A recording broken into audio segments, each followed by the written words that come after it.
Here we go at 1 o'clock. Thanks so much for joining us for Fox 5 News Live. I'm Tyler Fingert. Remember, this is an interactive news conversation, so we are live streaming on all of our social media platforms like Facebook, Instagram, YouTube, and TikTok. So join us in the comments. I'm going to be going through them along with my fabulous UX producer, Ella. She was making fun of me earlier about saying her name wrong, so I just wanted to make sure I actually hit it correctly, even though I was never going to say it wrong. But we'll be monitoring the comments. If you have any questions, any concerns, just let us know. We'll try to get them answered for you.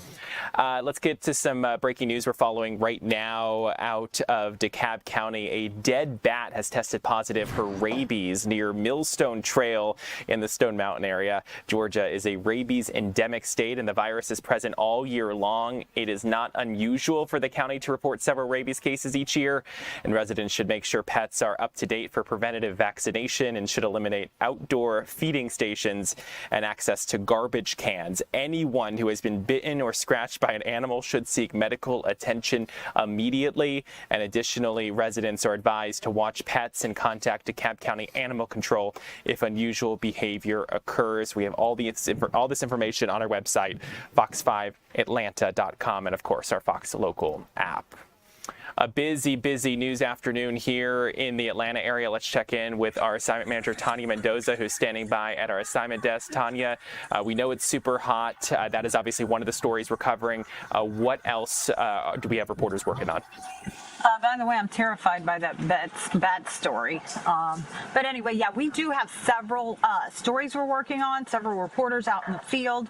And the big story is this tragic double shooting in DeKalb County. Officers responded to the scene around 4 a.m. this morning on the 2400 block of Rockcliffe Road Southeast. And they say 2 people were dead, including a 13-year-old and an adult. Now, family members have identified the young victim as 13-year-old DeMarcus Shirley. We have his picture provided to us from his family on our website. We have a whole story there if anybody wants to go check that out. We also have an interview with his uncle, so you can go directly to our website, see that story. Kevin Stewart is out on the scene right now trying to get more information from police because they have not still released all the details or motive or any suspect information in this case. Hopefully Kevin has that later and we'll give you an update. Tyler? Yeah, that story, we aired it during our 11 a.m. newscast, a portion of the sound from that family member just talking about how he was just heartbroken that something like this happened, and they had just gone to a cabin in the area to celebrate Father's Day with the entire family, and now they're dealing with this unimaginable loss. So just incredibly tragic, and we know Kevin will keep us up to date on that. And so the next story, we have another reporter, I believe, is it Doug Evans? Yeah, Doug Evans is working on this story. He's featured this doctor before. So basically, I believe it was in Fayette County where there was a man who was having a heart attack and was revived, and a cardiologist at the hospital there had shocked him 18 times basically and saved his life. But now this cardiologist that we had featured in the story previously, and you see in the video right there from the previous story, this cardiologist's name is Tesfaye Tallulah, and he made headlines because of that story. But now he is heading back to his native country, which is Ethiopia, and he wants to give back. He's taking a team of 7 heart surgeons for a major medical trip to Ethiopia, bringing along $3 million worth of donated medical supplies to provide life-saving cardiac care in that country. So what a great story. Can't wait to see it with Doug Evans later. Tyler? Yeah, I remember this story. I actually remember that exact video from, I guess it's been about a year. He does this seemingly, I think, every year. He goes back and tries to get back to his native homeland of Ethiopia to be able to give vital medical care to folks. So looking forward to that story. Great work that doctor is doing. Yeah, and Doug was mentioning in our morning meeting, I don't really remember the numbers, but there are not a lot of heart surgeons in Ethiopia. So this is a big deal. Yeah. This trip is a big deal, and it's going to provide care for a lot of people. Yeah, I'm sure he's great at what he does, and he's going to be hopefully able to help a lot of people along with the team he's bringing to Ethiopia. So looking forward to that story. If people have looked at a calendar, they know that this weekend, Independence Day, July 4th, it's not just America 250, but there's also going to be a lot of other events happening in our city, and Atlanta police are going to hold a news conference in about an hour or so. What can you tell us about that? That's right. Atlanta police city leaders are going to hold a news conference over near Lenox Square Mall, which is where the Peachtree Road Race starts off on the 4th of July. But they're having a press conference to talk about the busy holiday weekend and how they plan to, monitor it and keep everyone safe. The Chief Operating Officer, LaShondra Burks, will be joined by Atlanta Police Chief Darren Shearbaum and Fire Chief Rod Smith. Our Larry Spruill will be there, along with photographer Michael Moore. They'll bring it to us live, and we'll be able to see what they're going to announce and what they're going to be doing this weekend. Tyler? Yeah, I mean, obviously, we want to hear their plans. APD and Atlanta Police and pretty much all of the city departments in Atlanta have been extremely busy with the World Cup, knowing that they have, hundreds of thousands of visitors coming for all these different matches. So it's going to be interesting to see if they're going to change things up a little bit for their safety plan, and I'm sure we're going to hear a lot about how the heat is going to be playing a role. That's right, Tyler. Tyler, I do want to mention one other story that we don't have a reporter working on, but our Sabrina behind me here, our intern, is making a few phone calls on. We got some emails and actually calls to the newsroom, including from Elise Edie, our morning show anchor, that people in Dunwoody, I guess in preparation for whenever their 4th of July parade is, they usually put their chairs out and try to save spots. Well, some of the chairs apparently were stolen, and people are highly upset about that. I think that it's interesting because I would have never thought that people put their chairs out to save their spot this far in advance, but they did. We're calling the Dunwoody city manager to see if we can get a little more information on that, and we'll hopefully have an update a little later in our newscast. Tyler? Yeah, certainly keep us up to date on that. We know, I believe in years past, I've actually seen social media posts about folks saying they're going out there and putting it out there so they can get their spot, the prime spot that they want for the parade. So it's unfortunate that they're being stolen. So I know you're working to get those details, you and Sabrina. Thank you so much for the update, Tanya, and joining us here on Fox 5 News Live. Let's talk about the weather, because one of the things certainly we're going to be talking about over the course of the next couple days, and we've been talking about it for the last few days, is just this high heat. The humidity mixed with this just unbearable, the temperatures that we're seeing, just uncomfortable outside, truly. I was out at the Atlanta Stadium yesterday covering the World Cup for us, and if it wasn't for the constant drinking of water, the electrolytes, I would have passed out. It was it was just not good out there. What can you tell us about? Lauren Robinson, should introduce her. She needs no introduction though. She's one of our fantastic Fox 5 Storm Team meteorologists.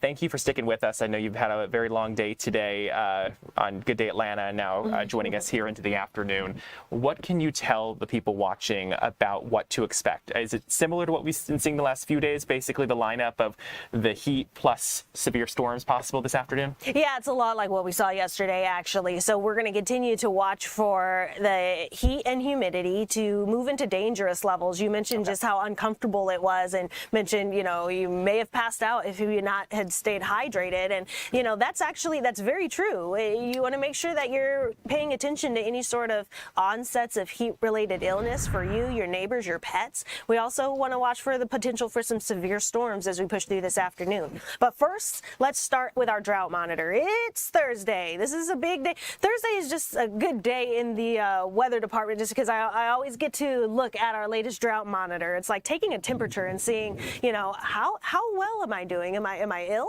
So and it's way better than it looked a month and a half ago. Oh man, you had the really dark colors out there. That's bad news. Yeah, and so I'll say maybe the good news, or the not so bad news, is this week is almost identical to last week's. I was worried we were going to backtrack on some of our progress with how dry we've been, but this week and last week are mostly identical, and then before that we had been seeing so much progress that things are still looking pretty decent. We still have 0 extreme or exceptional drought. Those are going to be your 2 deepest levels, and we still have a good portion of the state under dry, which is dry or no drought, so that's pretty good there. Now let's go ahead and take a look at our current temperatures. Here's the real big story. Temperatures right now mostly in the 90s across North Georgia.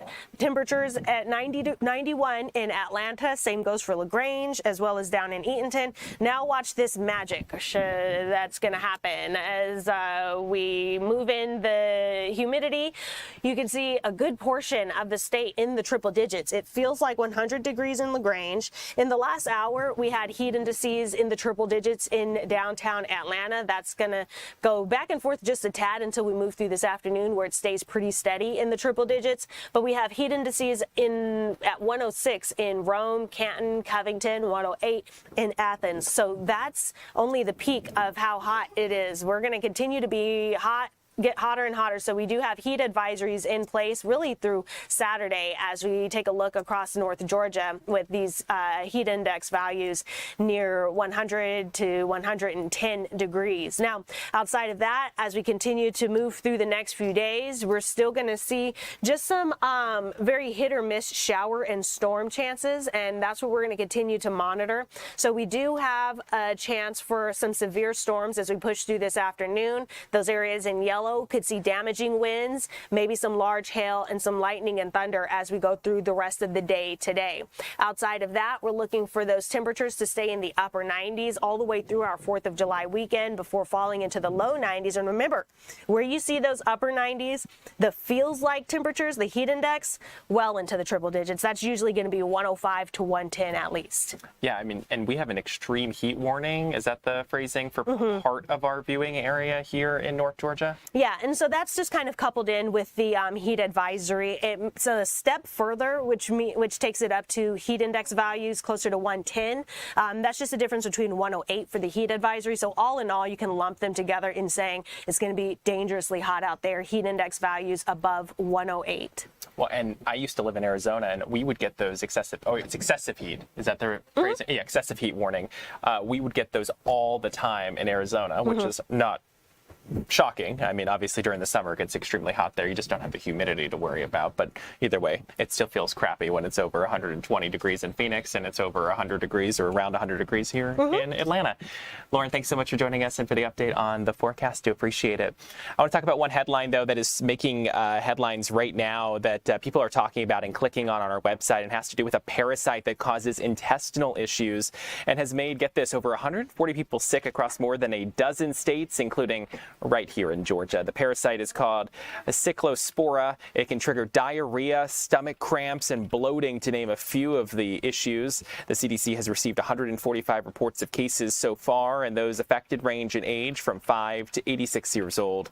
Here in Georgia, between 1 and 10 cases have been reported, and the CDC says the cases have not yet been linked to one single source. So they're obviously working on that, but certainly interesting to hear that. But that is a story that is trending right now on fox5atlanta.com. As we continue on here for Fox 5 News Live at 1 o'clock, we're going to be talking about identity theft and how it's impacting tax season. We'll explain all of that with a live interview just ahead. We're back in 2 minutes.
Welcome back to Fox 5 News Live at 1 o'clock on this Thursday afternoon. Thanks so much for sticking with us. We have a very interesting story that I want to talk about now, and it has to do with identity theft. So one of the biggest threats to Georgia taxpayers isn't higher taxes. It's actually identities, stolen identities. In Georgia last year, the average refund claimed on confirmed identity theft returns was just over $15,000, and a total of $154 million worth of refunds were claimed in identity theft cases. Those numbers are staggering. Let's talk about it. Ella Gomes from Consumer Affairs is joining us now. Ella, thanks so much for being here. Hi, thank you so much for having me. Yeah, we're glad to talk about this. It's an important topic. This is incredibly shocking, the numbers that you guys found. I mean, what should people in Georgia know? Yeah, so part of why Georgia ranks so high is because while there isn't one single reason, a major factor is that a relatively large share of Georgia taxpayers receive high refunds. And any state where more taxpayers are able to receive refunds is going to be an attractive target for a fraudster looking to steal that refund. And also any state where there are a lot of residents eligible for refundable tax credits is going to be a prime target as well. And those tax credits can mean larger refunds that are up for grabs, making identity thieves more inclined to target states with taxpayers who meet those eligibility requirements. And so my question is, why is Georgia seeing so many cases? Are there things that make us more vulnerable here in this state than maybe other states?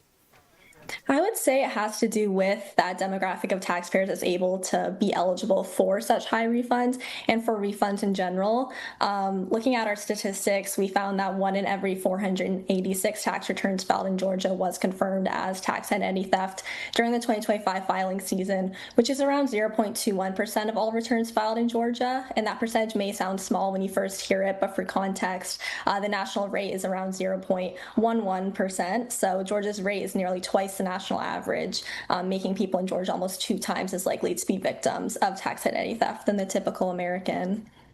So with these fraudulent returns, if there's roughly $15,000 is like the average claim that these fraudsters are able to do, how are they able to pull this off?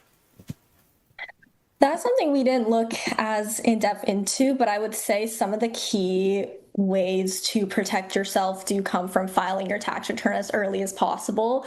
When people put off filing their tax return until later, you're giving a much bigger window for someone else to swoop in and file a fraudulent one in your name. And I also would recommend getting a free IRS identity protection PIN, which it requires a 6-digit code that helps you verify your identity, and it can help ensure that no one else can file a tax return using your social security number. And in general, I would also say, of course, this is a rule of thumb all year round, but protecting your personal information is so important. It's important to be cautious of phishing emails or texts claiming to be from the IRS. Using strong passwords is key as well. And just in general, remember that the IRS generally contacts taxpayers by mail, not through unsolicited emails or text messages. If someone realizes that they become a victim, is there a first step that they should do to try to maybe rectify this? I think looking into the IRS's policy and practices for getting that resolved, but part of why this is such a big issue is because it is a very long and frustrating process for so many people when it does happen to them. And so it is so important to take those steps to protect yourself as much as possible against tax identity theft, to avoid going through those kind of longer processes. And Ella, where can people go to get more information about the report you guys did and maybe more details about what you guys have found? Yeah, if anyone wants to see how Georgia compares with the rest of the country or look deeper into our findings, they can find the full report on consumeraffairs.com. Well, Ella Gomes, thanks so much for joining us here for Fox 5 News Live at 1 o'clock, an important topic and certainly staggering numbers. Certainly interesting to hear that Georgia is unfortunately ranked near the top of the list for this, and just the sheer amount that is unfortunately taken involving Georgians. I do appreciate your time, and thank you for joining us, Ella. Thank you so much. Have a great day, everyone. Yeah, and as we continue on here for Fox 5 News Live at 1 o'clock, I want to talk about something that is certainly interesting to me. You know, we are approaching America's 250th birthday. That's going to be on Saturday, and there are so many ways to recognize and celebrate it. So this is a pretty cool one, as Ford Motor Company is connecting its 123 years of Ford to 250 years of America. Fox's Buck Lanford spoke with Ted Ryan, a corporate historian for Ford, and about their heritage and just basically how they're linking the 250th anniversary and their 123 years. Let's take a look. Let's talk about this first of all. So you've got a pretty impressive resume when it comes to this kind of thing. I want to know what a heritage and brand manager, that's a cool job title. What does that mean? And you've worked for some other iconic brands in your career as well. I have a Coca-Cola and Ford and Augusta and the Braves, but Ford is the focus today. And a heritage brand manager, basically your job is to highlight the portions of the history that tell a story that resonate with people. So we have 10 amazing vehicles in Union Station right now. The last Model T ever made. I've got the Bronco that won Baja in '68. The one you can see over my shoulder is Jay Leno's. Jay Leno, when I told him I was doing this great exhibit, and so Leno loaned me his 1934 Ford V8 pickup truck. It's beautiful and it's bright yellow. So we've got these great vehicles that tell the story of Ford and how we fit into America during its 250 years. It's called America at 250, the vehicles that changed a nation. So 7 chapters, I understand. Kind of take us through what the exhibit's like. I'm going to take the first chapter is answering a call. This is going to surprise a lot of people. Ford actually designed the famous World War II Jeep. That's right. That was a Ford design. And I brought a 1941 Ford GP. That's what it used to be, the GP, general purpose. The GI shortened it to Jeep. It has Ford stamped on the back of it. Later, the government wanted a common engine, so they put the Willis V6 engine in it. They became the GPW. Ford built 282,000 GPWs during World War II as part of the arsenal of democracy. And from our archives, I also brought information on Willow Run, the amazing plant that Ford built that produced B-24 Liberator bombers. We wanted to bring things that would show that Ford had a role in American history. That's answering the call. 125 years of racing. I've got the Strop Bronco that won Baja in '66, the last Model T ever made. Pop culture, I've got Leno's car, and I've got the World's Fair Mustang from 1964 that was just nominated and placed on the National Register of Historic Vehicles. So vehicles that changed America and have been part of pop culture in America for 250 years. What is it, Ted, about the car and our relationship with it? It's so much more than a functional way to get from point A to point B. It represents your personality sometimes. It represents your identity. And Americans just love their cars. They do. Well, people love cars. I always say that there's only a couple things you give nicknames to. You give nicknames to your pets, your kids, maybe a golf club if it's good, but a lot of people give nicknames to cars. I had a great one. I called it Charlie's Braces because I had to sell it to pay for my son's braces. But every car, people form this passion with the vehicle. So when people are walking in Union Station, the first thing I'm seeing is phones coming out as they see one that resonates them. People are gravitating to the Mustang because who doesn't love a white Mustang with a red interior? Leno's car is stopping the show because of the bright yellow. But on the other side, I've got a 56 T-Bird, which is beautiful. And I picked that one because if you watch American Graffiti, you'll see a character listed as the blonde and the white T-Bird. That blonde was Suzanne Summers, but it was the first instance I could find of a car being listed as a movie character. So I wanted vehicles that really popped and resonated. And people are going to the ones that they love. We have a tractor here. Nobody knows that Ford built tractors from 1917 until 1990. And phones are coming out and people are taking pictures, which is making me happy because that was my goal. I have a nickname for my driver, my golf club, but I can't say it on television. That's something totally different. We could talk about that another time. It's a generational thing too. My dad loved cars. I remember the old Austin Healey 3000 he had. When I was a kid, I wanted a classic car. I wanted a 64.5 Mustang with a 289 V8 with the 3-speed manual transmission on the floor. Now I have a son who works in the car business. What's your car story? My car story, my first car was a 1977 Mercury Capri Ghia, which I loved. That was the one made in England. It was great. But my car story is my dad had a 66 Mustang. It was that summertime yellow color. And he had 2 kids. And I'm born in 1964. So he's putting a 2-year-old kid in the back of the Mustang. He went back and he found that car and he bought it last year. So he bought the car that he had sold. So people form these deep attachments to their cars, whether it's my current drive as a Bronco, which I love, Heritage Edition.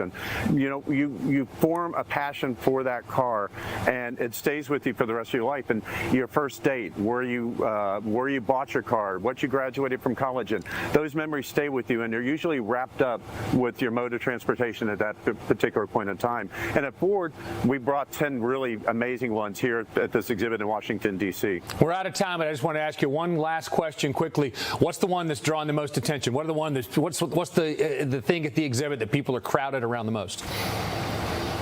The one that's attracting most attention is the 1941 GP, because most people don't know that Ford designed the Jeep.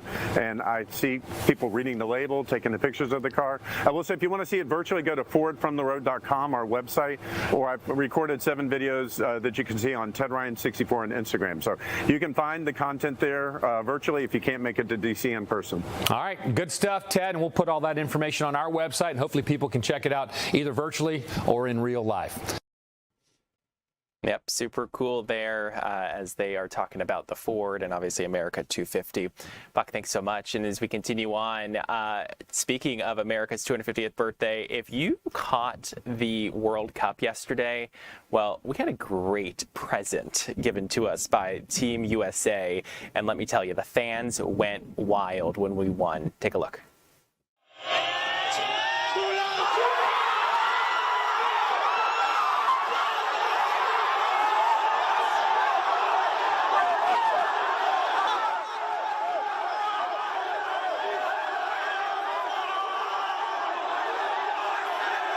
And so you can see the fans erupting in cheers as they secured a spot in the round of 16. The U.S. men's national team survived the knockout round last night in a 2-0 match against Bosnia in Santa Clara, California. The match gave the U.S. its only second round of 32 win and marked America's first win against Europe since 2002. The U.S. will now face off against Belgium. That's going to happen in the round of 16 at Seattle Stadium with hopes to put up a fight on home soil. And obviously, lots of folks incredibly excited for what is to come next week when that match takes place. And we'll be monitoring it, of course, for you here. Let's take a listen to what one of the star players had to say after that big win last night. USA moves on. Christian, how would you describe what it took in terms of the effort? I mean, yeah, we had to dig deep for that one. Obviously, I felt we put on such a good performance and didn't deserve the red card. I mean, I didn't see it, but it's unfortunate. But for us to dig in deep like that and just to get another goal and to defend the way we did, it took a real team effort. So we're proud of that. From your POV, the Tillman goal, how would you describe it? I mean, honestly, I have to watch it back. I was like, in play, it's hard to see. I was trying to follow up maybe if there's a rebound. So, I mean, but that's what he does. It was special. He's so good at those. And, yeah, to see it go in, it was amazing. This team has talked about belief. It's talked about its togetherness and cohesion. What does it take from a win like this? 35-plus minutes, 10 men. I mean, it takes a lot. You know, the guys had to really, like I said, had to dig in deep. It didn't go exactly to plan with the red card, but that just shows what a good team we are. We said in the hydration break, you know, this is what it takes to be a really strong team, and we were able to do it and yeah, pull out the result. Well done and moving on. Appreciate the time. Thank you. Thank you. And one of Atlanta's most legendary chefs and restaurant owners is making sure soccer fans here in the Atlanta area are well fed all summer long. So Fox 5's Paul Milliken visited Nan Thai Buckhead for a big feast this morning. Let's take a look.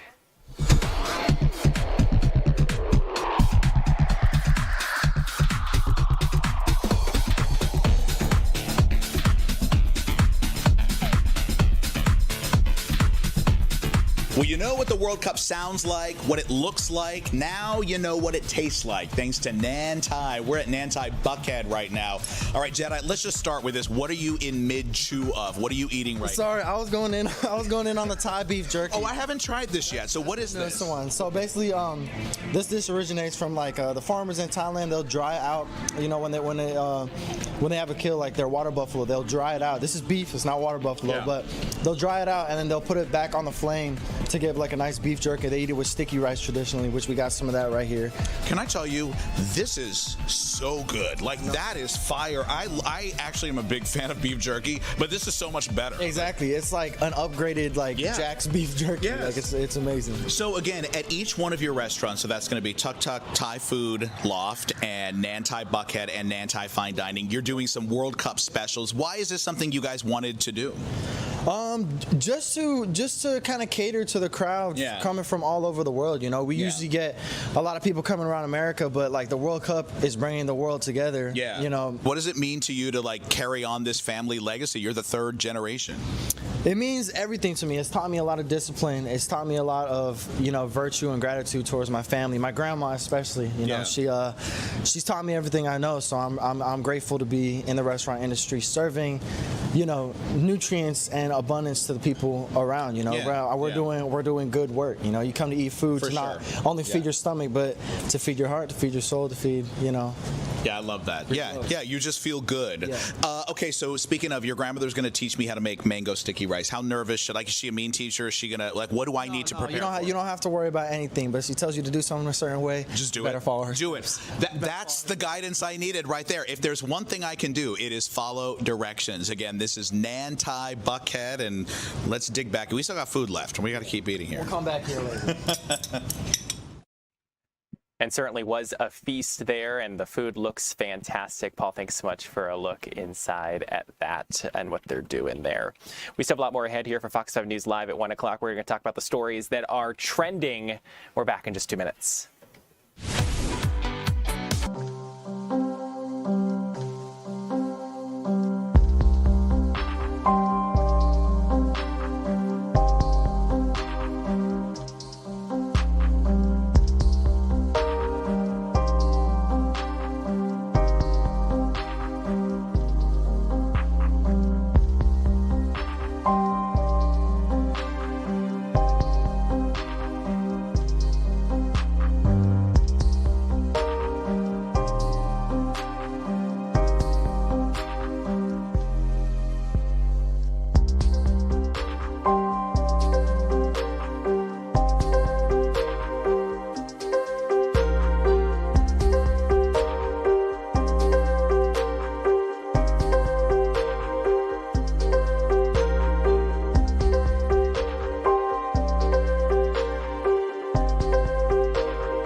And welcome back to Fox 5 News Live here on this Thursday afternoon. We're so glad you're here. Let's get to some of our top stories that we're following right now. Did you see it yesterday? This scene in New York City. Oh my gosh, 2 people are now facing charges after scaling New York City's Empire State Building. And the stunt didn't stop there. With no visible tethers or equipment to help, they unfurled a massive banner at the top that said, "The power of love." After climbing back down to a lower ledge, one climber dropped to his knee and popped the question, and it looks like she did say yes. Body camera footage shows the moment NYPD officers caught up with the climbers. It's still unclear how they got into the restricted area in the first place, but police have identified the two as 32-year-old Ivan Kuznetsov and 33-year-old Angela Nicolau. They've previously been featured in a Netflix documentary about their sky-high stunts around the world, and I assume this one will also make something of infamy for quite a long time. That video is just wild to see them at the top of the Empire State Building. Let's talk about another story that is also making headlines right now, and this one is going to be apparently happening tomorrow in New York City. Although nothing has been officially announced, work is ongoing at Madison Square Garden in New York City for what is rumored to be the wedding of Taylor Swift and Travis Kelce. Workers appear to be unloading equipment off trucks outside the arena Wednesday. A source told Fox News that New York City's police department is preparing for an event that begins on Thursday and will last into the early hours of Saturday, July 4th, and the event includes VIP guests, street closures, and more. Another source says some of the invited guests did not know the location of the wedding as recently as this past Sunday. Going to be certainly interesting to see how all of this unfolds, but if it is the wedding, I'm sure a lot of eyes will be on New York City as we find that Taylor Swift and Travis Kelce could apparently say I do in just a matter of hours. As we come back into our newsroom on this Thursday afternoon, we have a lot more stories locally that are trending right now on Fox5Atlanta.com and Fox Local. Let's check in with our Janae C. Oliver. She is joining us at our assignment desk right now. Janae, you're on our digital team. Tell us what's trending right now that people are clicking on our website and also our app. About the Benadryl challenge, a warning has been issued to Metro Atlanta parents as the Grantville Police Department is urging families to talk to their kids about the dangerous social media trend. The local warning comes as a 15-year-old girl in Oklahoma died after an alleged overdose linked to the challenge. Health officials say taking large amounts of Benadryl can cause seizures, heart problems, and may ultimately lead to death. Police are urging parents to have a conversation with their children about the life-threatening risk of abusing over-the-counter medication. Yeah, I mean, that's super scary. I mean, the fact that people, we know on social media, everyone likes to do these challenges, the different ones. I think the first one that always comes to mind for me is that cinnamon challenge where they take like that big spoonful of cinnamon, put in their mouth, and then it comes out everywhere. I feel like that, obviously that's incredibly dangerous because it can get into your respiratory tract, but I would never try to do a challenge with meds like Benadryl. That just seems incredibly dangerous. Yes, it's very scary. And, also with the 4th of July just around the corner, a lot of people across Georgia are stocking up on chips for cookouts and get-togethers. But if you've got a bag of Zaps or dirty potato chips sitting in your pantry, now's a good time to take a quick look and make sure it's not a part of the recall. The FDA has upgraded the recall to its highest risk level, raising concerns tied with possible salmonella contamination, meaning the chips could cause serious illness or even death. The recall affects 9 flavors sold in Georgia and across the country with Best Buy dates between August 3rd and August 31st. If you have one of those bags, don't eat it, throw it away, or return it to the store. Yeah, certainly good advice there. You don't want to be caught up in a salmonella outbreak, and especially since they upped that risk warning, you definitely want to heed that. If you have it, throw it away. Let's talk about another story that a lot of people are clicking on, and this one has to do with a kitten. What can you tell us about it? Yes, this last story might make you smile. A Hall County school resource officer turned an election security shift into a kitten rescue after 3 tiny cats were found hiding inside the hood of a car. 2 kittens were safely removed before the deputy, whose name is Nick Jackson, arrived to the scene. But the 3rd was stuck deep in the transmission engine. And that's when Jackson had to get creative, using a drumstick to lure the kitten to safety. All 3 kittens were rescued and taken to the Humane Society. And you have got to wonder, Tyler, who knew a drumstick could be used for a kitten rescue? Like a chicken drumstick? No, a drumstick. Like a drumstick. Oh, A drumstick. I thought you meant like a chicken drumstick. I'd be like, I would go for a chicken drumstick. It's lunchtime. But a drumstick, that's cool. I'm glad I wasn't watching the video clearly close enough. Janae, thanks so much for joining us, and glad you could make your debut on Fox 5 News Live at 1 o'clock with me. Thank you. And let's continue on here on this. A drumstick. Who would have thought about that as a use of like a musical instrument to be able to try to get a cat out? That is definitely a unique way to be able to get that to come to a close.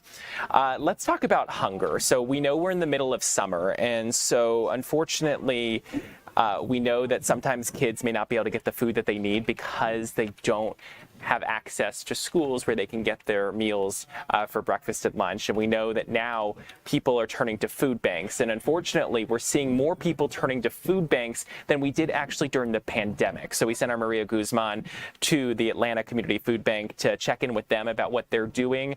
Maria, what can you tell us?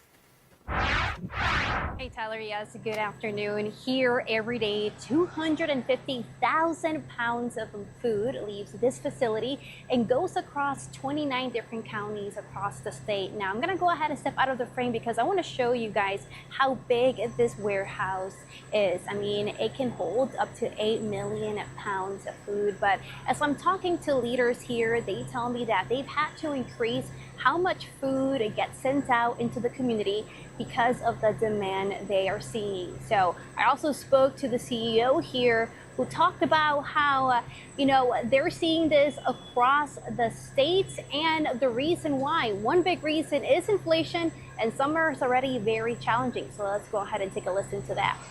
The lines are getting longer at food pantries all across Atlanta and North Georgia. We're serving about 70 to 80% more people every month now, more than we did just 5 years ago. Inflation has had a huge impact on our community. The lack of affordability has caused more families to face economic stress, and now they are turning to us to get help providing the food that they need for them and their kids. And in particular, folks who make too much money to qualify for federal assistance are now seeking help in a bigger way than they have in any of our recent memory.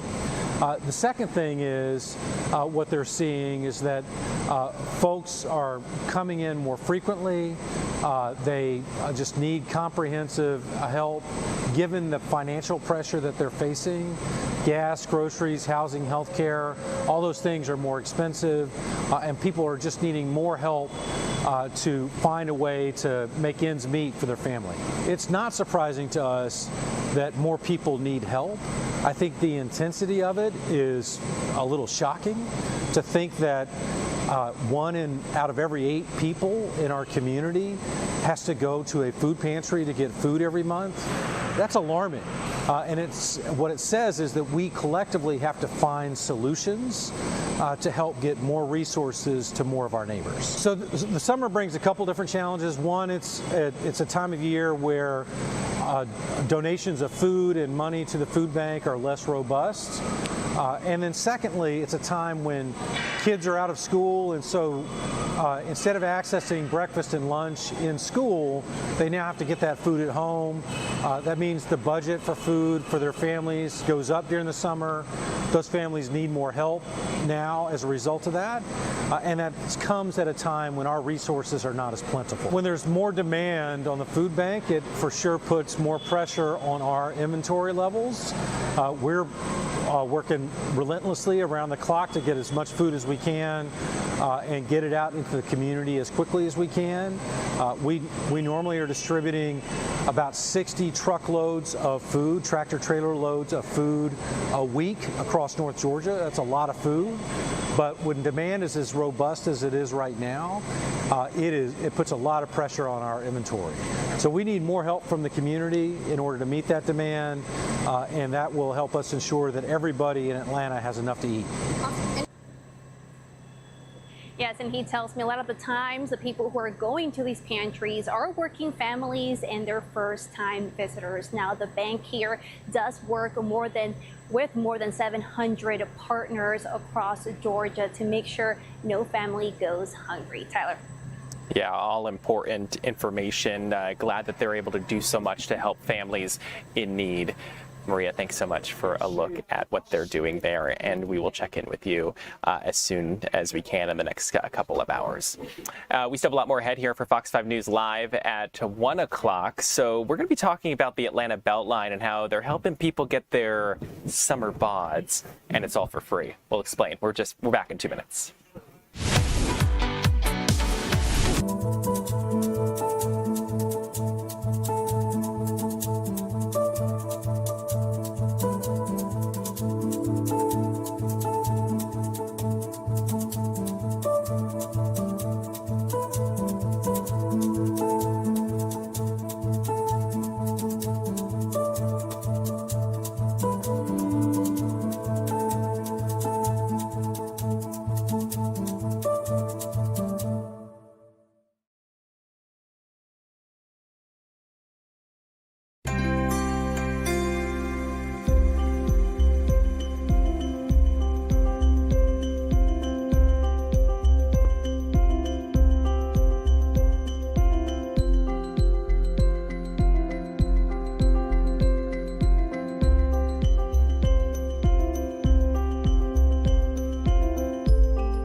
Welcome back to Fox 5 News Live at 1 o'clock. We're so glad you're here. Let's talk about the Atlanta Beltline, especially during the summer. It's a busy place, even if it's super hot outside like today. But they're expanding their free fitness program with hundreds of classes for people of all ages and activity levels.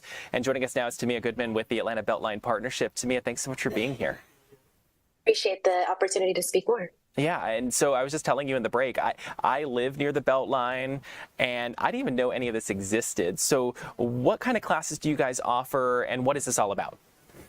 Yeah, thank you. Well, the Atlanta Beltline is obviously an incredible opportunity to connect City of Atlanta residents to resources, businesses, community members, opportunities to get employed. And our free fitness program is one such way that we really aim to get people moving with no barrier to entry, including cost. It's completely free to the public thanks to generous support by a wide variety of donors. So you can see through the photos, we have classes that span from folks learning how to ride e-scooters safely on the Beltline, learning how to ride bikes, taking an easy afternoon or evening after work by doing yoga, skate classes, learn to swim. We really try to provide comprehensive opportunities to get people moving because we see the Beltline as a health corridor and as an opportunity for folks to not only get, but to stay active in a way that connects them to other neighbors, connects them to new parts of the Beltline, and connects them to expert instructors they get to learn from and continue to grow and develop their activity. Well, and so just how big has this fitness program become? Yeah, so when I started 2 years ago running this program, we had just over 4,000 to 5,000 participants a year. Every year, we're seeing it grow year over year. So right now, year to date, we've had over 3,000 participants come out to our classes. We've held over 200 classes so far in 2026. And each week, we'll see between 15 to 20 classes that kind of ran the gamut of what they cover. So from youth fitness and youth tennis classes to adult yoga after work. We try to keep people out of the heat, but we really do want to crank up the heat with the opportunities we have. So we really do our best to make sure that there's something for everyone in every part of the trail. And so is there anything specific that's new this year that people should be on the lookout for if they knew about what you guys offered in the past that may be a little bit different now? Well, we have some things cooking.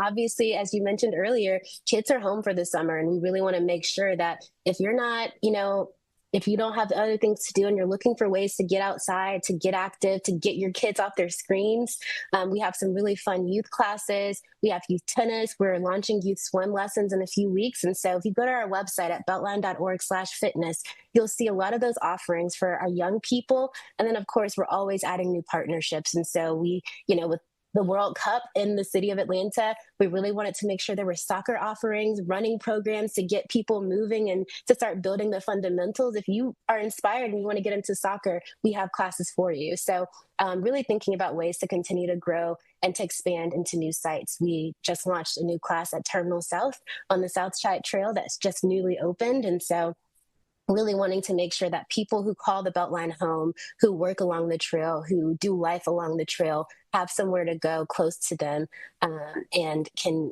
get connected to a class somewhere close to them. Do people have to sign up for these classes? If so, where do they sign up? And do you guys have the list of classes readily accessible on your guys' website? We absolutely do. If you go to beltline.org/fitness, you'll see all of our upcoming classes, and that's where we ask you to register. Registration is free, and we really do it just to make sure we can communicate last-minute notes, that our instructors can be in touch with you if anything changes about your class, and that way we can give you up-to-date information on all the amazing and exciting things that we have coming up down the line. So register at beltline.org/fitness, and you can see everything we have to offer coming up. And before I lose you, we have a few more moments of time. I just want to say this. So the Beltline saw 2.5 million people last year. What does this say about how people are utilizing the trail while also having access to these free classes? Yeah, I mean, we have this new milestone that we hit just this last month of having now 16 connected miles complete. And we have more to come. We are delivering every day on new construction. And so just seeing that we can continue to deliver on the promise of this urban redevelopment project that is really getting eyes from everyone around the world. I think it shows us that when we all decide as a community that we want to invest in something, we can make big things happen. And one of the ways that we really try to show the city of Atlanta that is through our free fitness program, to show, hey, you guys put your hope and your trust in us. We want to make sure that you can see the Beltline as a part of your daily life. Tamia, thanks so much for joining us here on Fox 5 News Live at 1 o'clock to talk about this. A great program you guys offer, and we'll put all the details on our website, fox5atlanta.com. Tamia, thanks again. Thanks for having me. And as we continue on here on this Thursday afternoon, so if you look at the calendar, you know that the Peachtree Road Race is this weekend. Well, there's a fitness expo happening right now related to the Peachtree Road Race, and it's happening at Lenox Square Mall. Our Chris Rosenthal is there. Hey, Chris. Hey, Tyler. Yeah, this has been going on all day. It goes on today and tomorrow, and I'll tell you, it has been very busy here. If you come to Lenox Square Mall, you cannot miss the big, huge tents here. All are welcome to come here, but this is the first stop for runners to come and pick up their numbers, and then they can make their way through here. I'm in the Adidas section here now. You can come by all kinds of special merch that you can really only find here. Peachtree Road Race merchandise, and you can even get customized items here. But I have Natalie here. She's from the Atlanta Track Club, and tell me, what's in store for people when they come out to this event here, this expo? Well, we're here at Lenox Square, and people come to the Peachtree Health and Fitness Expo to get their race numbers. Once they do that, they get poured into the Adidas space where they can shop all exclusive race day merchandise. And then we've got a tent full of sponsors and vendors and all kinds of freebies and photo ops for people to experience for themselves. This is the second year doing it here at Lenox Square Mall. Talk to me a little bit about that. It's an effort for us to bring everything to a central location. So we've got the expo here, we've got the Northside Hospital Peachtree Junior tomorrow morning, the kids' version of the Peachtree, and then the start line is right up on Peachtree Road. So everything is in one central location. Kind of bringing it back home a little bit here. Absolutely. Also, tomorrow night, we have fireworks to light up the Buckhead sky. So you can come and pick up your number, you can get something to eat, you can come to a DMC performance, and then see fireworks all before you take things on July 4th. Getting ready for the race coming up on Saturday. I mean, what are the numbers like? What's the response here for it? This year we have more than 56,000 people, so it's going to be the largest field that we've seen since 2019 and since COVID. Wow. And from around the world, huh? We've got all 50 states from the country represented, and we have people from over 30 countries. So when you compare that to last year, it's more people that are traveling into Atlanta just to be a part of July 4th. Do you think World Cup helps bring some of those people in here too? Oh yeah, I mean, you can't deny that the summer in Atlanta is just all about world sports. We've got the World Cup, we've got the world's largest 10K. I mean, I think that Atlanta is the place to be this July 4th. And with this expo here, just logistics, what time, how much does it cost, all that good stuff? So the expo is actually free and open to the public. So even if you're not participating in the race, you can come on down. Tomorrow it's going to open up as early as 7 for any parents to come and get their kids' number. And then for the general public, it opens at 10 a.m. tomorrow and it'll go until 6 p.m. And parking is free. And talk about those 56,000 people running. People are watching this and they, maybe last minute want to pull the trigger and run. What can they do? So if you haven't registered yet and you still want to, we actually have a select number of spots still available for anybody that might be traveling in. So if you can get here today before 6 or tomorrow, you can register in person. Awesome. Well, Natalie, thanks for joining us here at the Peachtree Health and Fitness Expo. You can come on down, runner, not runners, come on down and enjoy the festivities here. Chris, thanks so much for a look at what's happening at that expo today and also happening at Lenox Square Mall. In just a matter of moments, we're going to hear from Atlanta Police Department officials. We're just getting the shot coming in right now where that news conference is going to be held. They're going to be talking about public safety ahead of the 4th of July holiday. You can see they're just doing some mic checks right now. We're going to bring that to you live during Fox 5 News Live at 2 o'clock. And that is going to do it for us for Fox 5 News Live at 1. I'm Tyler Finger. Thanks so much for joining us this afternoon. Ariel Onstott will be here for the news at 2.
Welcome in, everyone. I'm Ariel Onstad. Thanks so much for being here at 2 o'clock. It is great to see all of you. We've got a lot of news to get to. We're waiting for a news conference to start at any moment now, featuring many of Atlanta's city leaders on the public safety side. And they're going to be discussing the Independence Day holiday, how to keep Atlantans safe, and what they are looking ahead to. In the meantime, I know an issue that affects so many of us would be data centers, whether we want them in our communities or not, how we expect them to look and to run.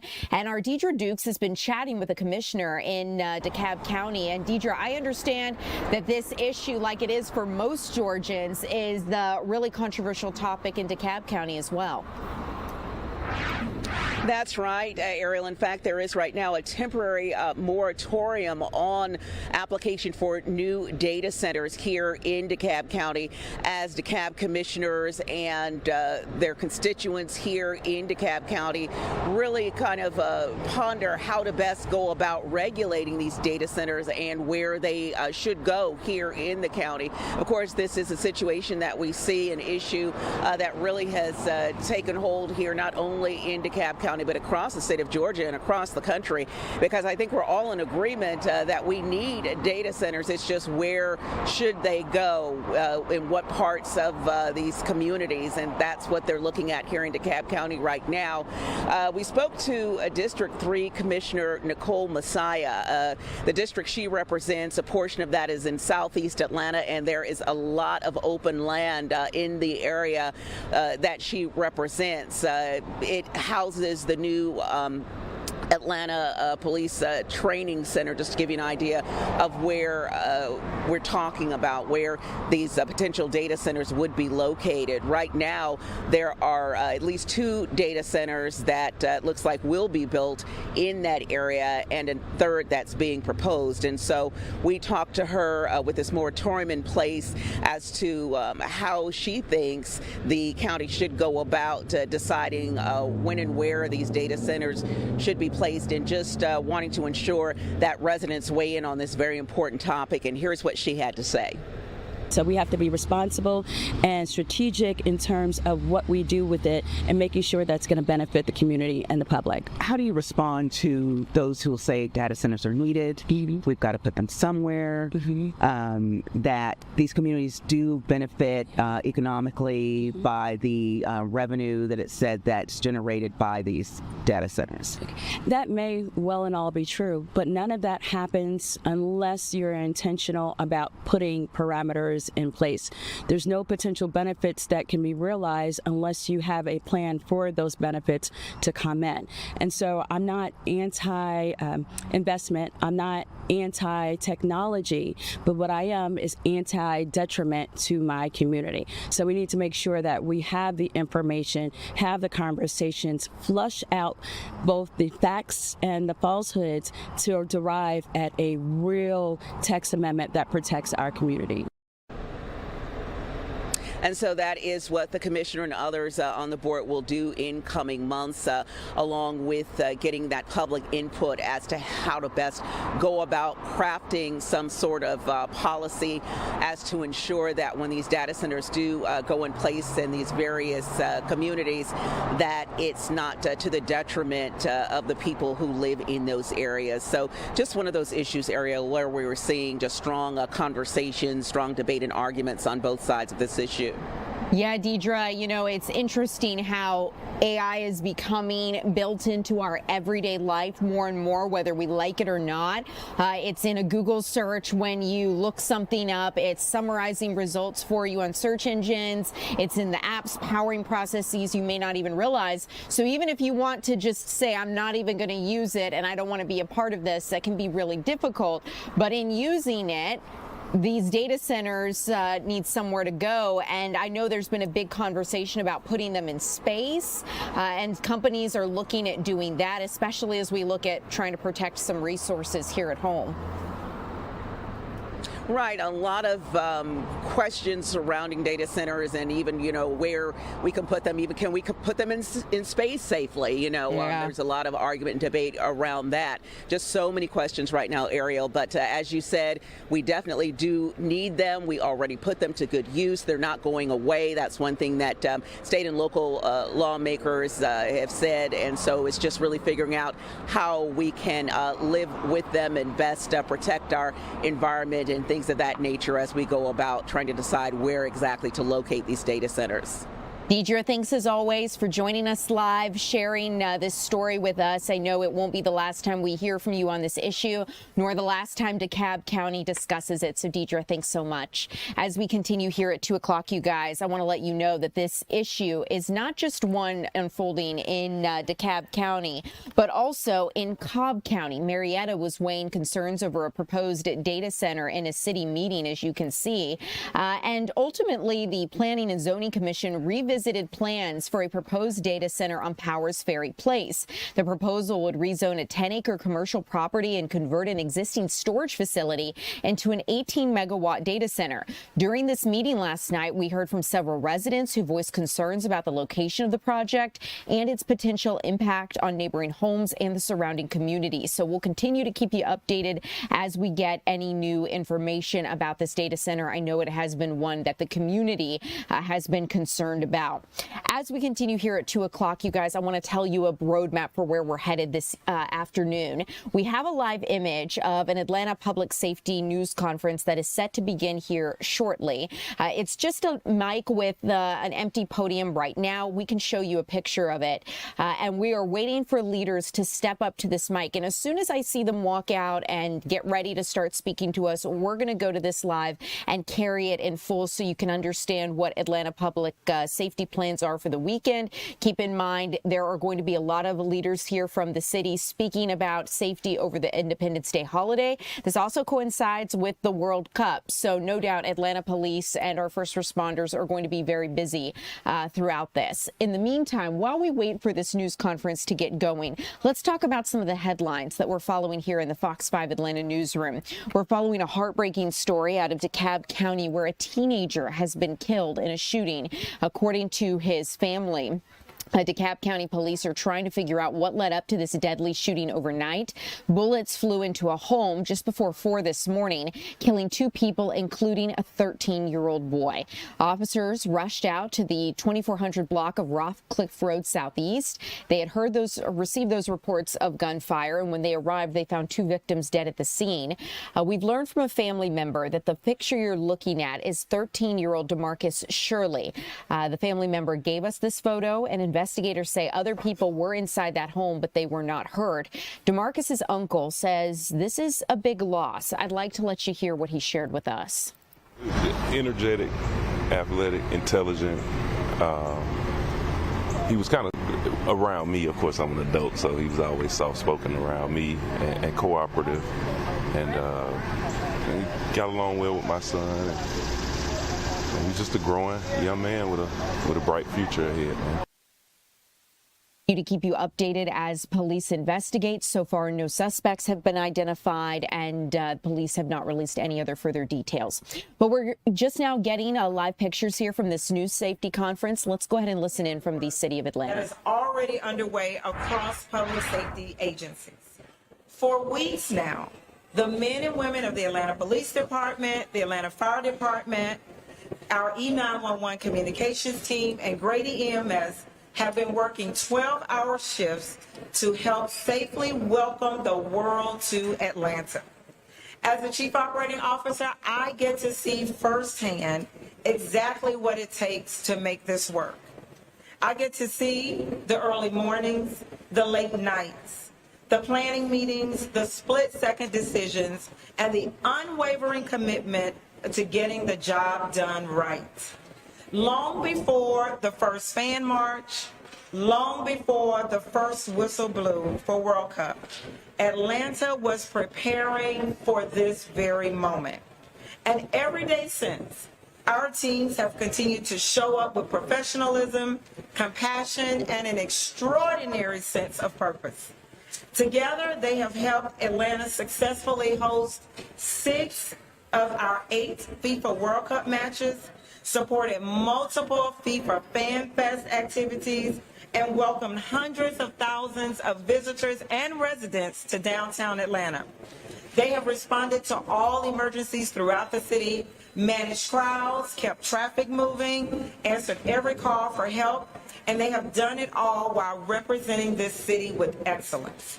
To every police officer, to every firefighter, to every paramedic, every emergency communications professional, and the administrators, and every member of our public safety family, we say thank you. Atlanta is safer, Atlanta is stronger, and we are more prepared because of you. As we turn our attention to the great 4th of July holiday weekend, those same teams remain fully engaged.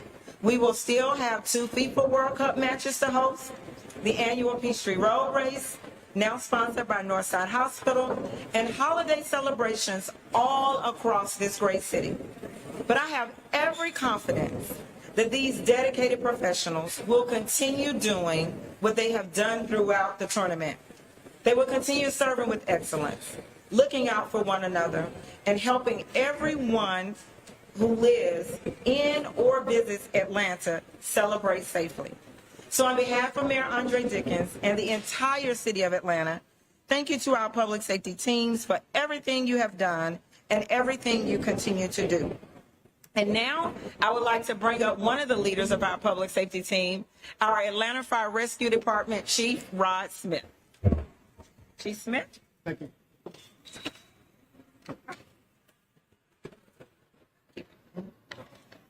Good afternoon, everyone. We are heading into one of the busiest and most exciting weekends for the city of Atlanta, featuring our Peachtree Road Race, FIFA activities, and our 250-year celebration for the United States of America. I want to assure you that the Atlanta Fire Rescue Department is fully staffed and operationally ready. We are working closely in lockstep with the Mayor's Office and our COO, APD, E911, Grady, the Atlanta Track Club, and all of our city partners. However, our primary public safety concern this weekend is the extreme heat. Atlanta is already responding to multiple heat-related medical calls. A common trend in these incidents for the patients that we've seen thus far is that they are already dehydrated when they get to the event. The biggest mistake you can make is waiting until you arrive at the race, the fan fest, or the cookout to start drinking water. So please hydrate days ahead of time. Whether you are running, cheering, or celebrating, please keep these rules in mind. Drink plenty of water before going to the outside event, at least one day ahead of time. Try to drink water 20 to 30 minutes on intervals. Limit your alcohol and caffeine intake. Both of these accelerate dehydration. And if you choose to drink, please drink a glass of water and alternate with each drink. Know the signs of heat exhaustion: dizziness, headaches, nausea, and confusion are early warning signs. Don't try to push through it. Seek help early and make sure that you can prevent it from becoming a major emergency. The Atlanta Fire Rescue Department has worked closely with the Office of Constituent Services, and we now have hydration stations that are outside of our local fire stations. And for the Peachtree Road Race and the FIFA Fest activities, build cooling breaks into your day.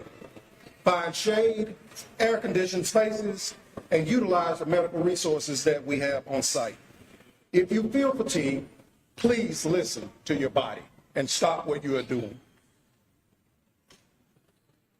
A word on fireworks. Small fireworks can start large fires. A few seconds of carelessness can end up being a major emergency in the city. So let's use some good judgment. Leave the professional displays to the professionals. But if you decide to use home fireworks, please make sure that you use them in a fire-safe environment, and please soak those fireworks after use before disposal. Remember, public safety is our shared responsibility, and AFRD is ready, and we look forward to a safe, enjoyable holiday weekend for all of our residents. Thank you. And we will now hear from our E911 Director, Director Arnold.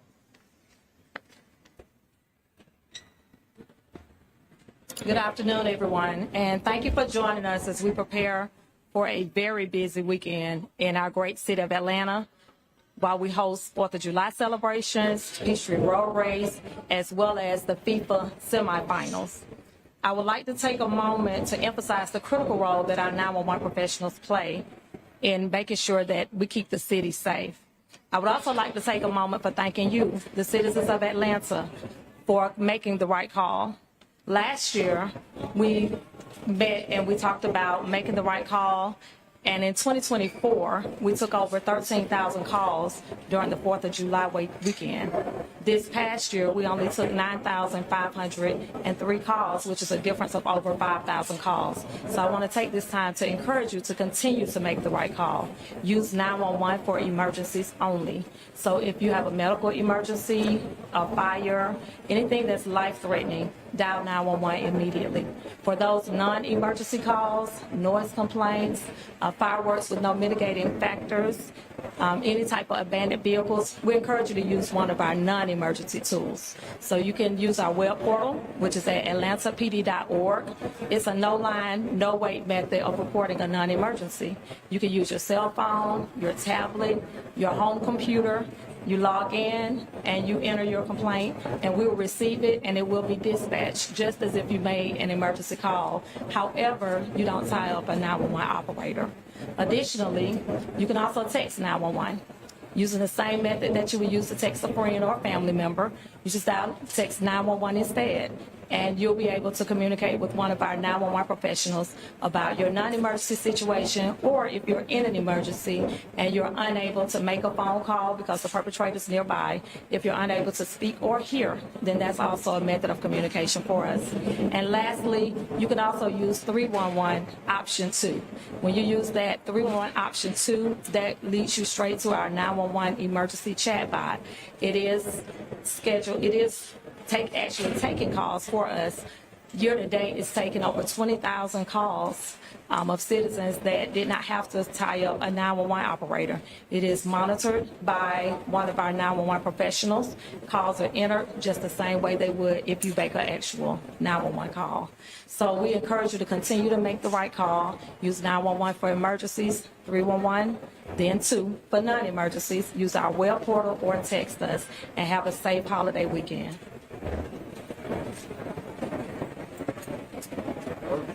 Good afternoon, everyone. I want to thank you all for braving the heat, you being the members of the media, to come out to take important messages to our citizens of our city and of the region. Thank you for always being our conduit. I want to extend some appreciation to a number of individuals and entities before I move to my brief remarks. First of all, to Lennox Square. Yet again, you are the town square, allowing us together on your space to be able to connect to our city and saying yes to Director Spikes every time she and her team have reached out. I want to thank our partners from the Atlanta Track Club as well as Great EMS to make sure that the Peachtree Road Race is not only fun, but it's safe. And so thank you for always being there, partnering with us. Of course, we have our fire chief that is with us, been working very long hours since June the 11th.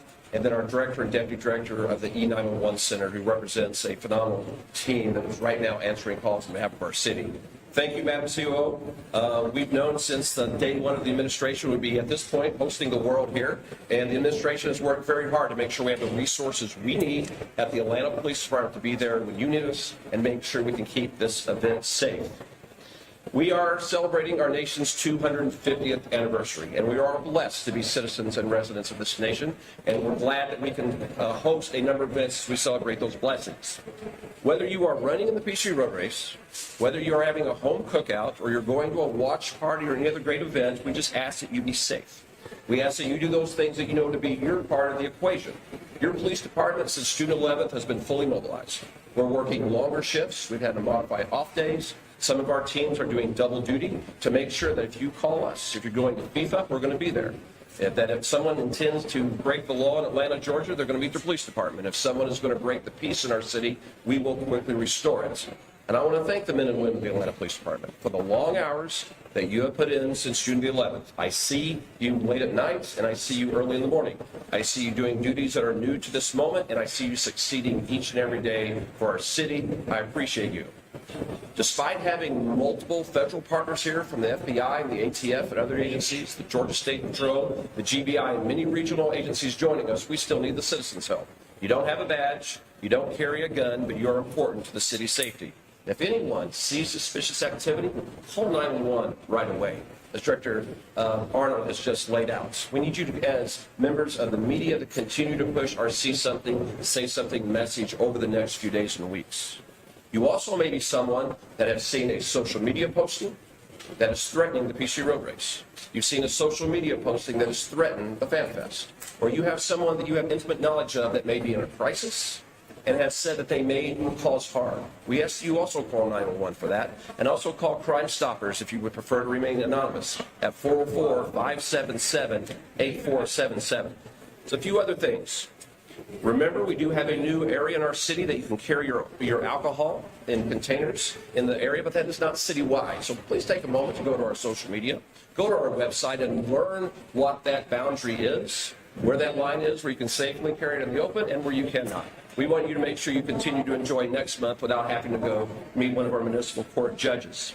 We're also asking if you're going to be traveling into or throughout the city, take MARTA. We strongly encourage you to take MARTA and rideshare. The MARTA Police Department has enhanced their safety, the number of officers on the trains. They have officers here from other agencies, and that is a #1 way to get around our city. Please continue to practice the Clean Car campaign. If there's nothing in the car to steal, nothing can be taken, please secure your firearms as well. Now, Fan Fest is going to continue to go on and many other events related to FIFA. If you do not have a ticket, please go to one of the other many events and opportunities to view the match here in our city. The United States is going to be playing, I believe, on the 6th of July. There's a perfect opportunity for you to cheer on our nation's team on that day. Go to discoveratlanta.com. Discoveratlanta.com. We're going to have multiple opportunities for you to go cheer on our nation's team or any other nation that you choose to cheer on that day or any other, and be able to also visit your local pub or restaurant that may be hosting events as well, as we take great pride that we are one of the host cities here. I will also give a word of warning that those that may not be celebrating our nation's independence or cheering on a soccer team or gathering with family. On occasion, during holidays, individuals want to do celebratory gunfire. That is dangerous. That takes lives. There's a proper way to celebrate our independence. It's not discharging a firearm. You're likely to meet one of the 1,840 members of this police department that are fully mobilized for this event. And again, you'll be seeing a judge next month or this month. If you're going to come into our city and street race, we have a team that is already waiting for you. We've made arrests last month of street racers. And if street racers appear in our city over the 4th of July weekend at any time, we're going to arrest you there, or we're going to arrest you at your home or your workplace or your school shortly thereafter as soon as we identify you. If you're going to be orchestrating a takeover, we have a team in place for that. We are going to meet you before you can get there. We're going to make sure we take the appropriate arrests, and you will too meet a hardworking municipal court judge of this city. I want to end with what I started with. We are blessed to be in the United States of America. We are blessed to have the liberties and freedoms that we have as Americans, that we all can stand here today. Let's do it safely. Let's have a great time being in Atlanta, and go USA on July 6th. I think we're open for questions, Director Spikes. We'll start with questions. We'll start.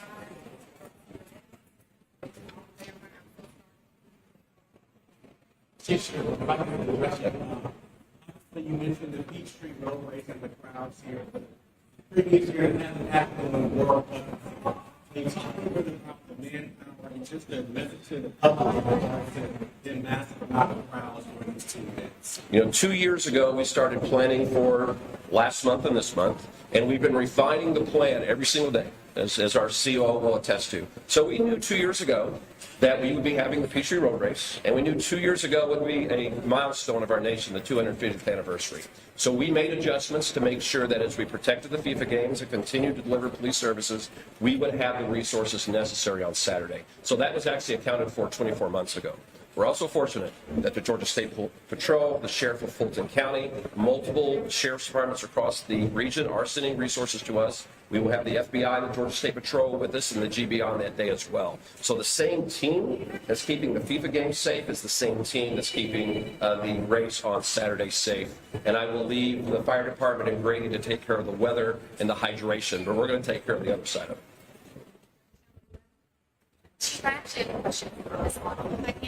So I know you talked about we had like 13,000, I think you said number one calls that were dropped last year, 9,000. Can you talk about what you expect for this year? Just because we have so many more people in the city area and what you're doing. Well, it's my hope that everyone will continue to make the right call and that they will use the web portal for calls such as fireworks if there are no mitigating circumstances, just noise complaints, things of that nature. So I'm hoping if we received 9,000 calls last year, maybe we can get 5,000 this year. That'll be great to cut it in half. Either way, we do have our center fully staffed. Our operators have been working 12 hours a day since June 11th. So we will be properly staffed to handle however many calls we tend to receive this year. Okay, and also we are also operating from our backup location. So we're managing 2 911 centers where they're taking calls at both locations. It started in July, the beginning of July. Yes, Atlanta.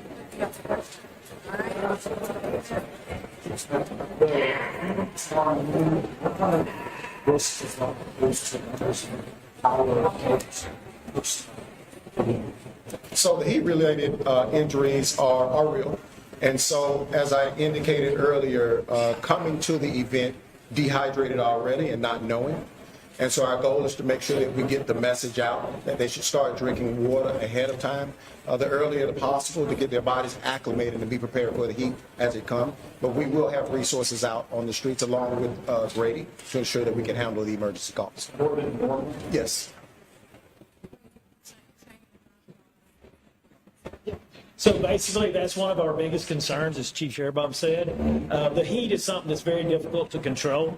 So again, if we can get all these people out here to start drinking, hydrating the night before, be prepared for it, and then of course all of us as a whole, the teamwork that you see here and the unification that we've had over the last several years and the way that we work together, looking at these people and picking these people out that we see are already starting to have heat exhaustion, heat emergencies, we can go ahead and take them out before they get to that point and hopefully help get them back to the point so we don't transport them to the hospital and we take care of that need and don't overfill our hospital system.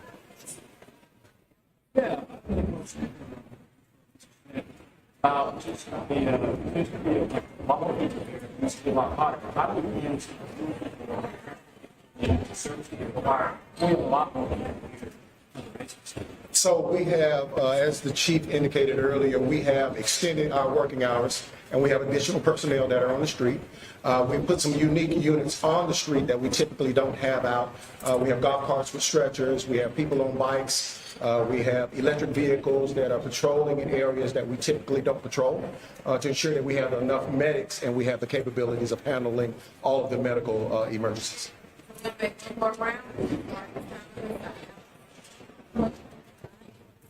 You talked about team takeovers of street racing. Is there any indication that there's some activity planned for this weekend? So we have an intelligence team that's looking. Right now, we've not been made aware of anything that raises concerns. We're going to be we're prepared. And out of an abundance of caution, we do have teams already pre-staged that will be out there. So I hope they watch your station. I hope they listen to your broadcast or read your digital content. Take my word for it. If you come into the city, you are going to be quickly met by the police department and you're going to be arrested.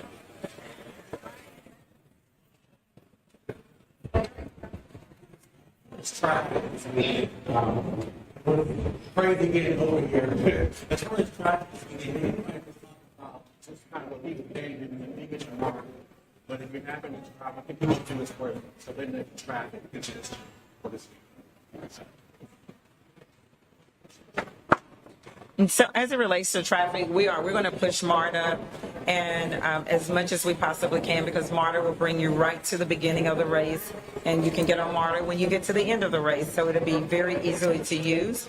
The City of Atlanta has also opened, in partnership with GDOT, a new traffic control center where we can see very specific lights, where we have cameras.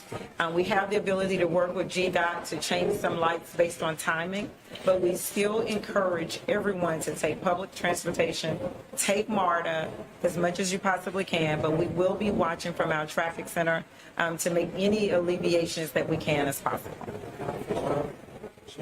Okay, guys, you're listening in as city leaders talk about safety for the Independence Day holiday. It is going to be incredibly busy because it's not just the Peachtree Road Race this Saturday morning, but also, of course, continued FIFA Fan Festival activities for the World Cup. City leaders say they've been preparing for this for 2 years. Their big message is if you see something that looks wrong, say something. They are going to have multiple officers stationed throughout our city. First responders have been working 12-hour shifts throughout the FIFA World Cup and throughout this experience. So this is going to be really busy. We'll continue to keep you updated as things move forward. All of the leaders just stepped away from the podium right now, so they are now wrapping up. But we heard from the E911 Executive Director, Desiree Arnold, also Police Chief Darren Shearbaum, and Atlanta Fire and Rescue Chief Rod Smith, each of them echoing the same messages on safety. And because it's going to be such a hot weekend, they're emphasizing that you should have water, stay hydrated, and make sure that you're prepared if you're planning to go out and celebrate the World Cup or anything else this weekend. Coming up next, we are going to go talk to our Chris Rosenthal about the Peachtree Road Race. The expo is happening today and tomorrow where you can pick up your racing bibs. I just got mine this morning. We're going to chat with Chris on what the experience is like this year and what you can expect. Then we're going to talk about the weather with Lauren Robinson and what to know in terms of this weekend, how hot it's going to get, all of that coming up.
Welcome back, everyone. I'm Ariel Onstadt. Thanks so much for being here. We are going to talk now about the Peachtree Road Race that is this Saturday.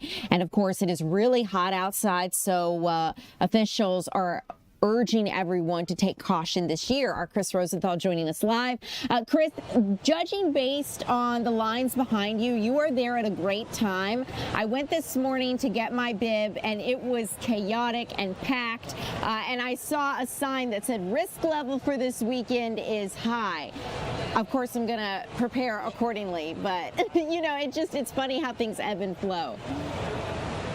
Absolutely, they do ebb and flow. You know, I was here about, I'm not sure what time you were here, but I was here about 10 o'clock or so this morning, and yeah, this place out here outside Lenox Square Mall, it was packed. There were people outside, there were lines, but it was all orderly and all in good shape, and all for everybody in good spirits here at the Peachtree Health and Fitness Expo. If you come on down here, you can't miss it. It's a big tent in the Lenox Square Mall parking lot, and you know, it is hot outside. One of the best things about being in here, they have air conditioning, which is really, really nice. But yeah, when you come here, this is sort of the first stop in here is where you come to pick up your race numbers. They have it all according to whatever wave that you are in. You come pick up your race number here and start with that. We're expecting 56,000 or so runners here this year for the Peachtree Road Race, biggest 10K in the world. And you know, if you haven't, here's a little secret: if you haven't signed up yet, if you haven't got a number yet, you still can come here, come over to this tent area here and register and get a number. But you got to come here, you got to come in person. There are still slots available for that. Of course, there's so much more to see here. You know, once you get your number, you can come walk over into the other room here, and there's exclusive merchandise, exclusive Adidas merchandise here with Peachtree Road Race logos. You can get customized merchandise. This place this morning, it was absolutely packed, long lines full of people here. Now's a good time to come on out, I would say. It's a little quieter now, but lots of, still lots of great stuff here. I'll show you some of the merch here. You know, it's, yeah, you know, you got some shirts like this that are really, really nice with the logos on them, of course. Again, you can get custom stuff, custom products here as well. Just been exciting atmosphere, and it doesn't stop here. They're going to have, this goes on between 10 and 6 today and tomorrow. And tomorrow night on Peachtree Road out here near the mall, there's going to be a concert with Daryl McDaniels from Run DMC. There'll be fireworks going on, so that'll be exciting, festive atmosphere for that. Of course, if you're running the race, you want to go home and get some sleep so you can be out here first thing the next morning to go run the Peachtree Road Race. But again, out here, this is free, completely free. You can come on out. You don't have to be a runner. You don't have to be running the race. You can just come on out, check out the expo. Mornings really, really busy. They expect it to be really busy tomorrow morning as well, and you know, lots of fans. You know, not just runners. We got even some. I've seen a lot of World Cup jerseys here. You know, lots of people representing their countries as well. So just a lot going on. Real fun. Yeah. Real festive. Real exciting thing. FIFA. Yeah, just great stuff here. Chris, it's my first time running the Peachtree Road Race this year, and when I went to pick up my bib, I really didn't know what to expect, and I didn't realize it was like a whole shopping center, exclusive merch. I was running late to work, so you know I had to get my bib and get out of there, but I really wish I had had more time to like spend and look at some of the different vendors, because it really is such a unique experience.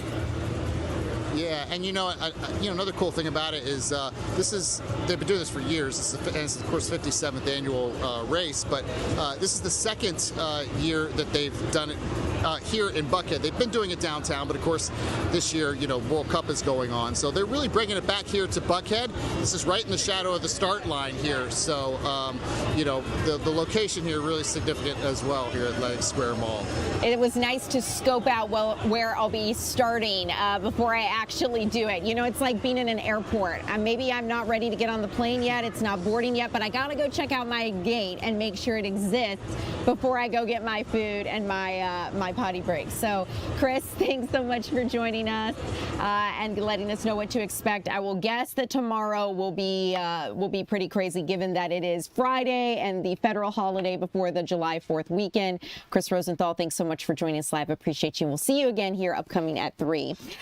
So if you guys are headed out to pick up your bibs at any point this afternoon, might be a really good time before the craziness of tomorrow, because tomorrow is the last opportunity to do so before the Peachtree starts early Saturday morning on July 4th. But like I mentioned, one of the things I saw at the Peachtree Road Race Expo was a red sign that said the risk this weekend is high. Every year they talk about what's the risk level for the Peachtree, and because of this heat wave, the risk is high. It is hot outside. So meteorologist Lauren Robinson joins us to talk about the drought monitor. We get those new numbers every Thursday. She's going to talk about what we're seeing and how it affects the heat that we're experiencing. Well, it's Thursday, and we know what that means. Our latest drought monitor has been released, and it's largely unchanged from the previous week. For the last few weeks, we've been seeing improvement after improvement after improvement. This week compared to last week, it's almost identical, which is kind of good news when you take into consideration how hot and dry we've been. I was worried we'd undo some of our progress, but everything looking mostly the same. We do have 14% of the state still seeing no drought, while we only have about 5 to 6% of the state seeing severe levels here up in the high country, and still none of the state has seen extreme or exceptional drought. So that's good news there. Now, to the other end, well, we do still have high heat alerts in place across a good portion of North Georgia, where not only do we have heat advisories, but we also have extreme heat warnings. Now, what this means is all across North Georgia, we're looking for heat index values upwards of 108 to 110 degrees. We're already seeing some areas even hotter than this as far as our heat index values are concerned. So this is where things get dangerously hot out there. So if you have to be outside for extended periods of time, which is not recommended, but if you do, make sure you're staying hydrated, seek shade and shelter whenever necessary. You also want to be looking out for any sort of signs for heat-related illnesses. Check on your elderly neighbors, bring those pets indoors. We also have air quality alerts in place across Metro Atlanta and surrounding counties. This is going to be a code orange, where our air is going to be unhealthy for anyone with respiratory sensitivities like asthma. So you want to make sure you're not doing any sort of heavy exercise outdoors this afternoon as well. Now, as we take a look at what's in store, we're going to stay mostly dry for our Thursday. Not completely dry, though. We are looking for some hit or miss showers, a few isolated storms sprinkled in as we move through our afternoon and evening hours, but late tonight we start to clear out. As far as those storms are concerned, some of them could become a bit stronger, mostly across Metro Atlanta and northward, which is where we have a level 2 out of 5 for severe weather. Any sort of storms that pop up in this yellow area have the potential for damaging winds. We're also looking for maybe some heavy downpours, lots of lightning and thunder, and maybe even some moderate to large size hail as we move through the rest of our evening. So outside of the storm chances today, we continue through the rest of our week, even through our 4th of July holiday weekend, where we're going to stay mostly dry, but you can't rule out a pop-up shower or storm overhead, so keep that in mind if you have those outdoor plans for Saturday. The other aspect we're going to continue to pay attention to going to be the heat and humidity. Temperatures continue to climb into the upper 90s, means our heat index values continue to move well into the triple digits. We'll finally start to cool down a little bit, relatively speaking, as we move toward the middle of next week, when afternoon highs fall into the lower 90s. Thanks so much for keeping us updated on what to expect. Coming up, you guys, we're going to get a check of some local headlines we're following here in the Fox 5 newsroom. I want to tell you about a man who has been arrested in the investigation related to the shooting of a pregnant woman. We're also going to talk about an abuse investigation involving a child, something that a father found out after speaking with his 4-year-old son. I also want to tell you about what is next in the World Cup stages. So all of that is straight ahead.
Welcome in, everyone. I'm Ariel Onstadt. Thanks so much for being here with us at 2 o'clock. It is great to see you. Let's talk about some headlines we're following here in our newsroom.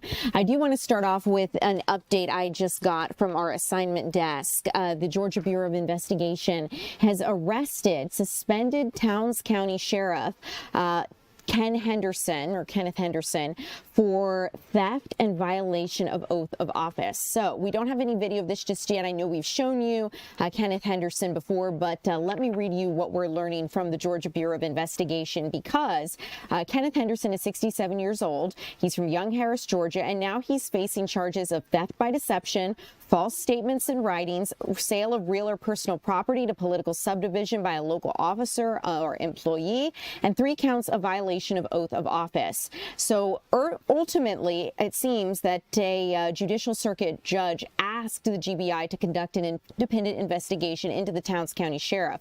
It was regarding circumstances on a financial transaction during a Towns County annual audit.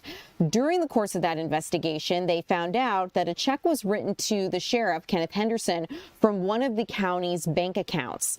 Henderson was then booked into the Towns County Detention Center. They say that this is still an active and ongoing case. As we get any new information, we will continue to keep you updated. Let's talk about some other things that we're following here at 2 o'clock. I want to let you know that a man has been arrested, and he is accused of shooting his pregnant girlfriend. This is a story we brought you here recently and earlier in June, and I want to tell you more about what we're learning. This man is now in prison, or in jail, I should actually say. The Atlanta police tracked him down at an apartment here in Atlanta, and he's going to have his first court appearance here soon. I'm going to check back in and see whether or not that happened today.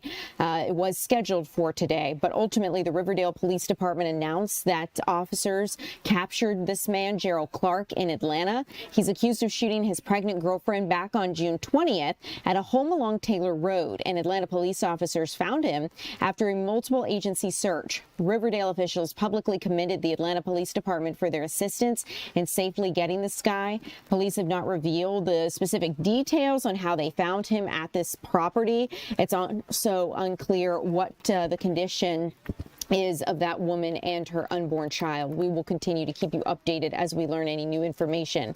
But let's take you to Cedartown, where a disturbing investigation is now underway after a father noticed some concerning situations regarding his 4-year-old son. Ultimately, this happened in Polk County. A preschool employee is facing allegations of inappropriate conduct with a 4-year-old, which is now, as you might imagine, sparked a police investigation. So the child's father says his son used to be a happy 4-year-old, and then a few weeks ago he noticed a change in his son's behavior. The father says he asked his son if something was going on that he wanted to talk about, and asked him if he was being touched inappropriately. This father then said his son said yes. The father's name is Mickey Malnukin, and he said that his son told him there were multiple incidents.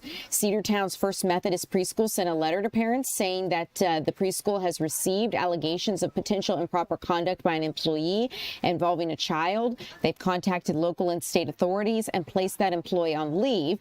Cedartown Police Chief Jamie Newsom has confirmed his department is now investigating, and they plan to follow where the evidence takes them. I'd like to let you take a listen to what this father shared with us here at Fox 5. I just bluntly asked him if something was going on that he wanted to talk about, if he was being touched inappropriately. It happened on multiple occasions. He disclosed that photos were taken. He went into details that no 4-year-old should know. I want justice for my son, and I'm not going to stop till I get that. He's not the same kid that I knew prior to this taking place. Trying to be there for my kid the best we can be and keep him living a normal life while moving forward. Okay, guys, that is the father that you just heard from, Mickey McNolan, just explaining what he found out regarding his 4-year-old son. We'll continue to keep you updated as we get any new details regarding this investigation. But looking at our timing here, we are going to head a little closer to home here in Metro Atlanta to talk about the rising hunger levels. This is actually something that our Maria Guzman has been following, and we've learned that hunger in Metro Atlanta has surpassed pandemic-era levels. We're going to talk about why this is happening coming up next.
welcome in, everyone. I'm Ariel Onstadt. Thanks so much for being here. It is great to see all of you guys. And I have a story I want to tell you about that our Maria Guzman is following, and it involves record levels of hunger here in Metro Atlanta.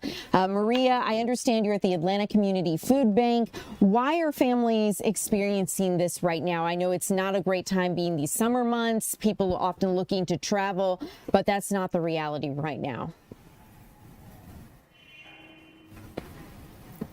Okay, so it looks like Maria may not actually be able to hear me. And I have to admit, I don't think I can hear Maria right now either. So we're going to continue to troubleshoot that in just a little bit. I don't know what is going on with our IFB, but we will work to get that figured out. In the meantime, let's continue with some headlines here as we continue at 2 o'clock. So we have about a couple minutes left before we get ready for 3 o'clock to start. And I want to continue on with a couple stories that we're following. So let's talk about the World Cup, because I did tell you guys I wanted to let you know what the latest was regarding Team USA's win over Bosnia. So this happened in the San Francisco area yesterday. Team USA has extended its winning streak, which is really exciting. The U.S. men's team kicked off America's 250th birthday early with this win in the round of 32. It is on now to the round of 16 for the American men after a shutdown win over Bosnia. So ultimately, we expect the United States to play Belgium. I believe that was the latest update. And the match really last night remained scoreless until striker Flo Balogun put the U.S. in front late in the first half. In the second half, Malik Tillmans extended that lead with a free kick goal. The big controversy of the game, in case you missed it, was the red card that was given to Balogun over his foot striking another player's ankle and calf. A lot of people saying that this isn't really a fair red card because it seemed accidental and like there was no malice behind it. At the same time, malice doesn't always need to be a reason for a referee to give that red card, but it is one of the criteria for a red card being issued. More than anything, a lot of people are asking for consistency during the World Cup and some of these cards that are issued, because now, as a result, Balogun will not be able to play in this next match against Belgium in the round of 16. So that is something that we'll continue to keep you updated on. But really incredible that Team USA was able to pull out the win despite any setbacks with being down that one player. So we will keep you updated ahead of the round of 16 that the USA is going into. In the meantime, you guys, we're going to work out some things here. I want to see if we can check in with our Maria Guzman coming up at 3 o'clock on food insecurity here in Atlanta, why so many families are struggling, and what the food bank says their need is as of right now. I'm Ariella Onstadt. More to come at 3.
Hey, everybody. Good afternoon. I'm Tom Haynes, live here in the Fox 5 Atlanta newsroom. Thanks so much for joining us for the 3 p.m. streaming hour here on Fox Local.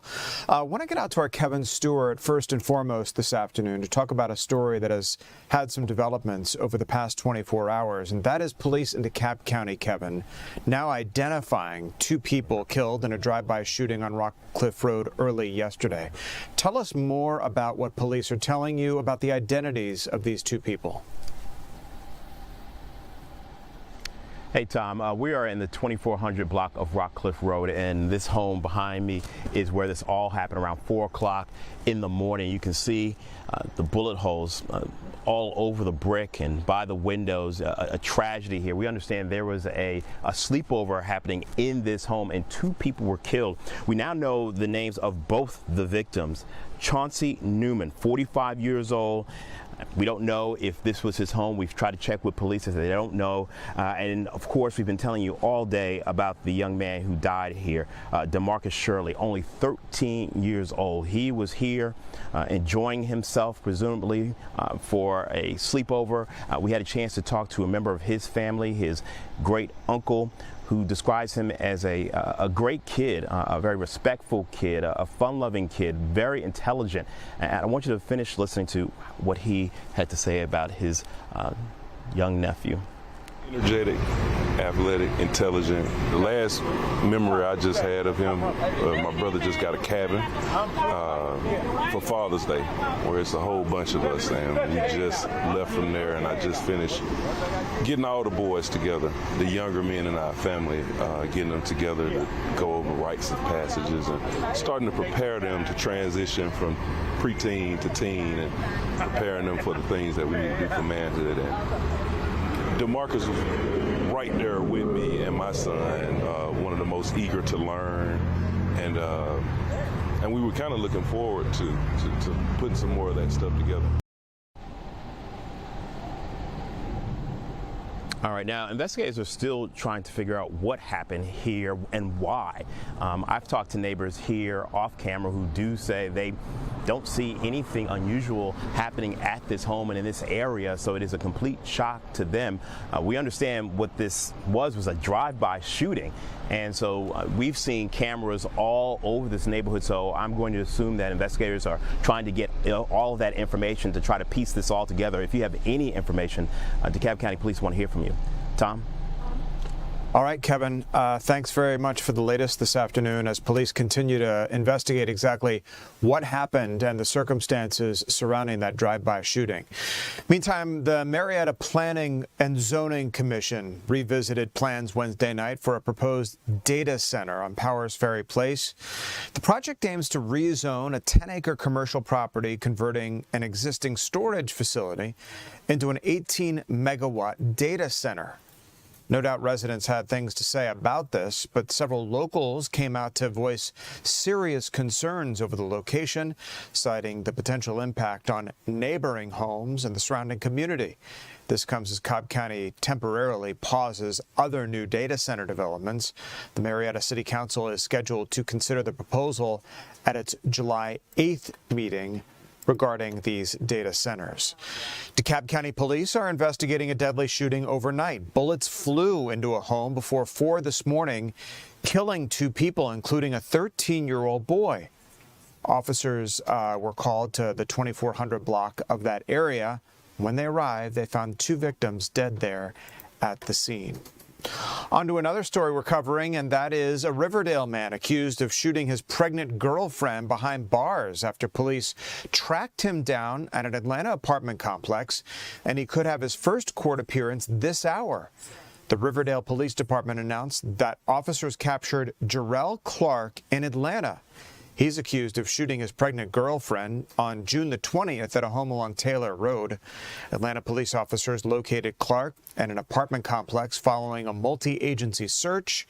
Riverdale officials publicly commented that the Atlanta Police Department assisted their investigation in safely locking up that suspect. Police have not yet revealed the specific details surrounding how officers safely located and caught Clark at the property. It's also unclear what medical condition the girlfriend and her unborn child are in following that June shooting. On to another story we're following this afternoon, and that is a story trending online, actually. We're talking about a Polk County preschool employee now facing allegations of inappropriate conduct with a 4-year-old child, which has now sparked a police investigation. The child's father says that his son used to be a happy 4-year-old, and then a few weeks ago, he noticed a change. He says he asked him if something was going on and that he wanted to talk about it, and if he was being touched inappropriately. He said his son said yes, and that there were multiple incidents. Cedartown First Methodist Preschool sent a letter to parents saying, quote, Cedartown First Methodist Preschool has received allegations of potential improper conduct by an employee involving a child. The school says that it contacted local and state authorities immediately and placed that employee on leave.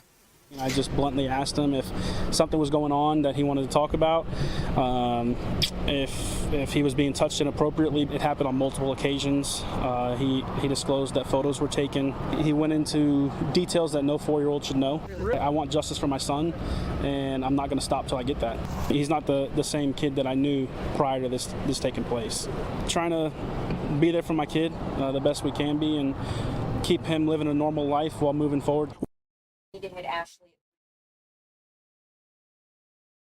All right, that from the gentleman out there, Cedartown Police Chief Jamie Newsom, confirms this afternoon that his department's investigating. He says they intend to go where the evidence takes them. Newsom says the school is cooperating with this investigation. Let's turn to World Cup fever now. The U.S. men's national team celebrating its first World Cup knockout round victory in 24 years after a dominant shutout over Bosnia-Herzegovina. But the win came with a cost to one of Team USA's most important players, shown a red card. We're going to check in with Ashley Dvorkin here in just a couple of minutes. But we want to talk about now a cardiologist, a local cardiologist here, who was Ethiopian-born, who once shocked a man 18 times in order to bring him back to life. Well, now he's taking that inspirational story to his home country. Let's get out to Fox 5's Doug Evans, who is profiling this man and this remarkable trip. Doug? Hey there, Tom. You know, we were just talking about Dr. Tesfaye Talila here on Fox Local just a few weeks ago. In that story in which you just recounted, he was operating on a man. Actually, he's a cardiac, he's an interventionalist. And so he uses catheters and that sort of thing. He was trying to unblock the man's widowmaker and had to shock him like 16 to 18 times. And he was able to save the man. Now he's taking his skills and his life-saving abilities back to his home country of Ethiopia. And we have followed this story before as well, starting back in 2024. It's called Heart Attack Ethiopia. It's a nonprofit started by himself and his wife, Dr. Obstinate Merit. She is a doctor and an assistant professor at Morehouse School of Medicine. They're both from Ethiopia. In Ethiopia, they have a waiting list of over 200,000 people who are waiting for cardiac procedures. Some of these people, in fact, many of them on that list, are under the age of 35, including some children.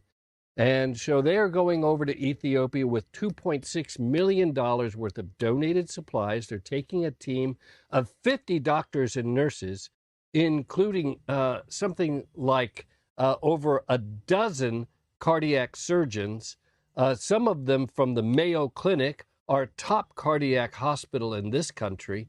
And so these doctors are coming to help out from all around the world. So let's hear from Dr. Talila about this effort. You're here early this morning loading up supplies. How important are these supplies to what you're going to do? Yeah, so the mission we're looking at is obviously mission number 5, and we have over 200 patients scheduled that have been on the waiting list for years. These supplies are very, very critical. Some of them, actually most of them, they're not available in the country. And they all, most of them, they come donated to us requests from our industry supporters. Now we have over 22 industry supporters who are, very willingly giving us all these very expensive supplies. As you can see, this is just from the U.S. pallet number 10 that we're loading right now. And despite all huge donation that we're receiving, that's worth over $2.6 million for this mission, we still have to purchase some supplies from India, and 7 pallets from India are already delivered to Ethiopia, and they're at customs. When we started in 2024, I was the only interventionalist, the only cardiologist, and my wife was the second doctor actually, and we were just 6 people. And then mission 2 was 16 people, mission 3 was 17 people, mission 4 was 33 and doctors and nurses together. This time we have 55, and doctors, nurses together. Of those, 20 are actually cardiovascular doctors. We have 7 cardiac surgeons on this team. It's just, it is not something I am saying proudly, but we have more.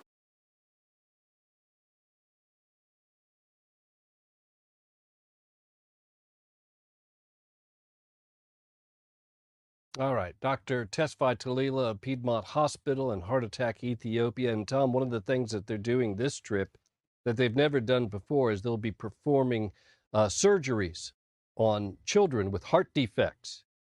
Can you imagine a situation in which there are 200,000 people on a waiting list for cardiac procedures?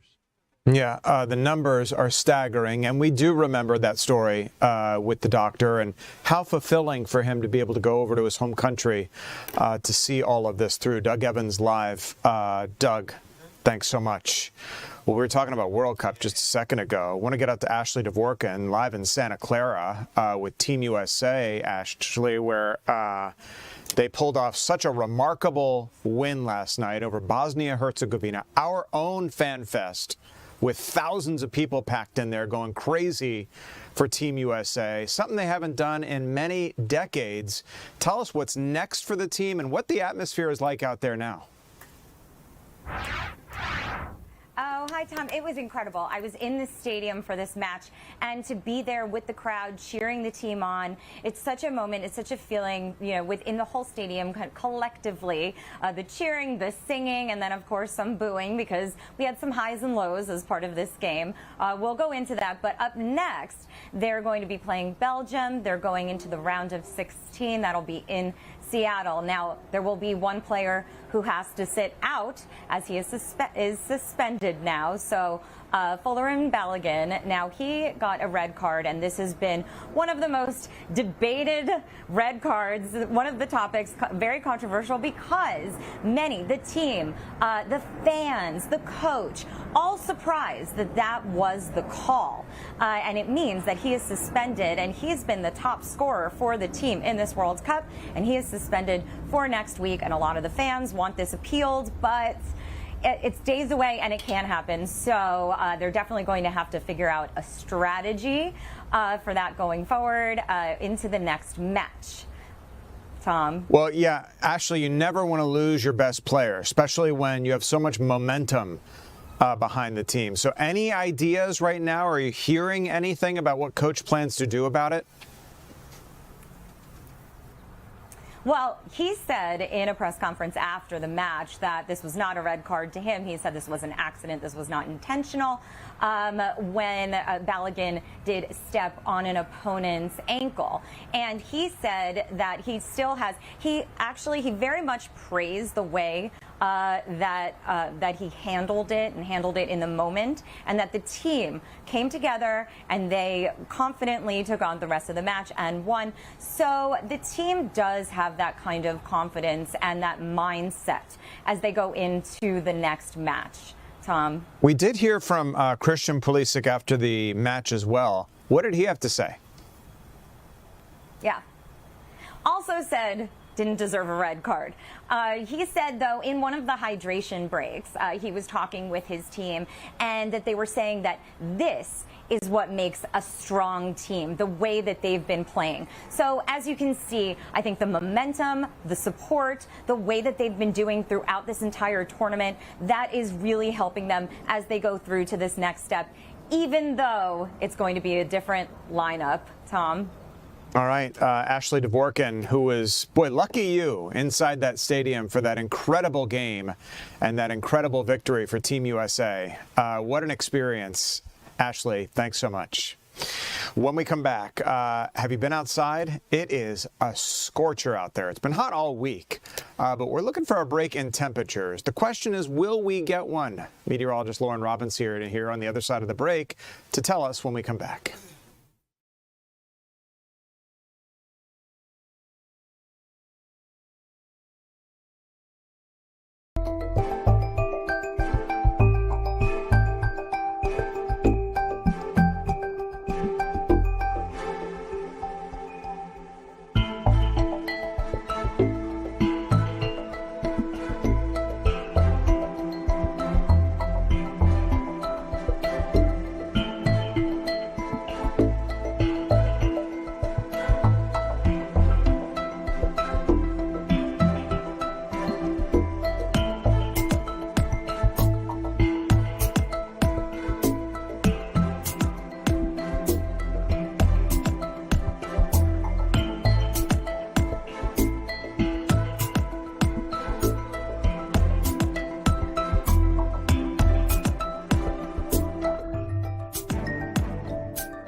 Welcome back, everybody, to the 3 p.m. streaming hour here on Fox Local. I'm your host, Tom Haines. So happy you're with us this afternoon on this hot and balmy summer afternoon where temperatures have been above the 90s all week long. Stifling heat out there. The question is, will we get any relief in time for the 4th of July holiday weekend? With the answer, here's meteorologist Lauren Robinson. Well, it's Thursday, and we know what that means. Our latest drought monitor has been released, and it's largely unchanged from the previous week. For the last few weeks, we've been seeing improvement after improvement after improvement. This week compared to last week, it's almost identical, which is kind of good news when you take into consideration how hot and dry we've been. I was worried we'd undo some of our progress, but everything looking mostly the same. We do have 14% of the state still seeing no drought, while we only have about about 5 to 6% of the state seeing severe levels here up in the high country, and still none of the state has seen extreme or exceptional drought. So that's good news there. Now, to the other end, well, we do still have high heat alerts in place across a good portion of North Georgia, where not only do we have heat advisories, but we also have extreme heat warnings. Now, what this means is all across North Georgia, we're looking for heat index values upwards of 108 to 110 degrees. We're already seeing some areas even hotter than this as far as our heat index values are concerned. So this is where things get dangerously hot out there. So if you have to be outside for extended periods of time, which is not recommended, but if you do, make sure you're staying hydrated, seek shade and shelter whenever necessary. You also want to be looking out for any sort of signs for heat-related illnesses. Check on your elderly neighbors, bring those pets indoors. We also have air quality alerts in place across Metro Atlanta and surrounding counties. This is going to be a code orange, where our air is going to be unhealthy for anyone with respiratory sensitivities like asthma. So you want to make sure you're not doing any sort of heavy exercise outdoors this afternoon as well. Now, as we take a look at what's in store, we're going to stay mostly dry for our Thursday. Not completely dry, though. We are looking for some hit or miss showers, a few isolated storms sprinkled in as we move through our afternoon and evening hours, but late tonight we start to clear out. As far as those storms are concerned, some of them could become a bit stronger, mostly across Metro Atlanta and northward, which is where we have a level 2 out of 5 for severe weather. Any sort of storms that pop up in this yellow area have the potential for damaging winds. We're also looking for maybe some heavy downpours, lots of lightning and thunder, and maybe even some moderate to large size hail as we move through the rest of our evening. So outside of the storm chances today, we continue through the rest of our week, even through our 4th of July holiday weekend, where we're going to stay mostly dry, but you can't rule out a pop-up shower or storm overhead, so keep that in mind if you have those outdoor plans for Saturday. The other aspect we're going to continue to pay attention to going to be the heat and humidity. Temperatures continue to climb into the upper 90s, means our heat index values continue to move well into the triple digits. We'll finally start to cool down a little bit, relatively speaking, as we move toward the middle of next week, when afternoon highs fall into the lower 90s. All right, Lauren, thanks so much. You know, Metro Atlanta facing its worst food insecurity crisis since the pandemic, with the local food bank now serving 255,000 people each month. So that's a lot of people. Officials blame surging living costs, prompting a major crisis for working families as children lose access to school meals over the summer. Let's get out to our Maria Guzman live for us with the very latest. Maria, that's a tall order for the food bank. How are they handling the demand? There is a lot of tall and big orders here at the food bank. I mean, 850,000 pounds. That's how much food gets out of here every single day across the state. I mean, 29 different counties. That's how much their reach is and how much they serve. I'm gonna go ahead and flip my camera around because I want to give you guys what I'm seeing right now. Just look at this huge warehouse where they keep all the food. But here in particular, this is the loading dock. So each of these pallets have a name. They have a location on where they're going to. Those doors that have number, that's where the trucks go. So they're able to just easily bring in those pallets into the truck. But as I was talking to the CEO here of the food bank, he tells me that summer specifically is because there is a bigger demand for families as kids lose access to a free or reduced lunch. So let's go ahead and take a listen to that. So the summer brings a couple different challenges. One, it's a time of year where donations of food and money to the food bank are less robust. And then secondly, it's a time when kids are out of school, and so instead of accessing breakfast and lunch in school, they now have to get that food at home. That means the budget for food for their families goes up during the summer. Those families need more help now as a result of that. And that comes at a time when our resources are not as plentiful. We're serving about 70 to 80% more people every month now, more than we did just 5 years ago. So look, when there's more demand on the food bank, it for sure puts more pressure on our inventory levels. We're working relentlessly around the clock to get as much food as we can and get it out into the community as quickly as we can. We normally are distributing about 60 truckloads of food, tractor-trailer loads of food a week across North Georgia. That's a lot of food. But when demand is as robust as it is right now, it puts a lot of pressure on our inventory. So we need more help from the community in order to meet that demand, and that will help us ensure that everybody in Atlanta has enough to eat. So we have an amazing network of partner organizations. About 2/3 of them are faith-based in some form or fashion, so churches or other kind of faith organizations. And then we work with YMCAs, we work with schools, we work with after-school programs, just a wide array of different partner types. And they're all led by volunteers in many cases, people who have just said, hey, look, I want to do what I can to take care of my neighbors and to help my community be a better place. So he talked about those 700 and different organizations that they work with. And so each pallet of here is dedicated to one of those organizations. And Tom, I've been here all day, and something I learned is it takes many hands to feed Georgia. This place is constantly moving. This is just one part of the warehouse. There is volunteers next door that are sorting all the donations. So many hands to feed Georgia here. You know, we're familiar with this kind of effort, especially like we do our Toys for Tots drive every season. This is on a whole different level. They're trying to move food out of there. But it's in addition to getting that food in, it's a huge, Maria, logistical challenge getting it out to where it needs to go. Yes, I mean, I've learned of how many trucks they're able to fill here, and I asked if they ever stop, and the answer is no. They're always moving, if it's the trucks, the drivers, or the people that are loading them in. That they're not trying to meet that demand. Maria Guzman live at the food bank there where things are moving. Maria, thanks so much. An impressive effort. Hundreds of new military recruits at Lackland Air Force Base are still out of commission, we understand, after a major flu outbreak intensifies. The outbreak started, we understand, just weeks after Pentagon Chief Pete Hegseth ended the military's flu vaccine mandate, and the Air Force has now linked at least one death to the illness. The Pentagon has recently restored mandatory shots for new recruits, but Democrats in Congress want a permanent law in place to prevent recurring outbreaks. Undermining our military's readiness. We're at war with Iran and face many threats throughout the globe.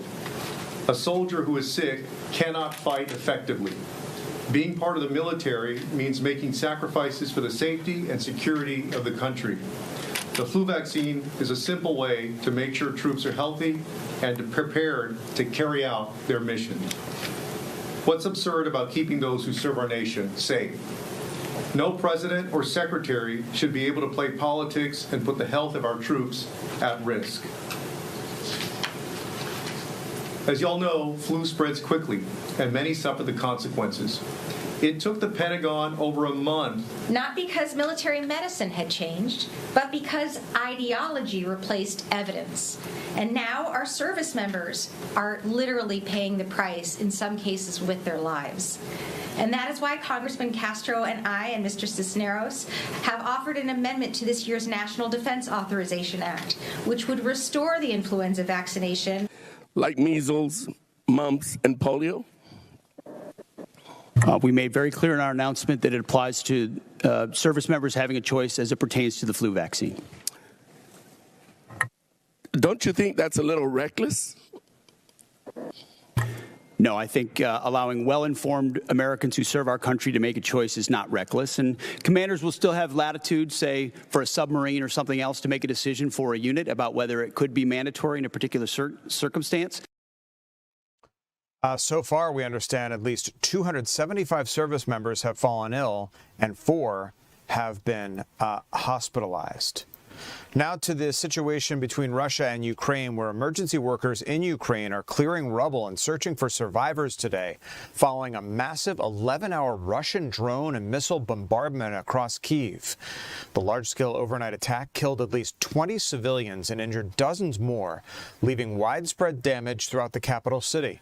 Moscow confirmed the strikes were in retaliation for Ukraine's recent drone attacks on Russian oil and energy facilities.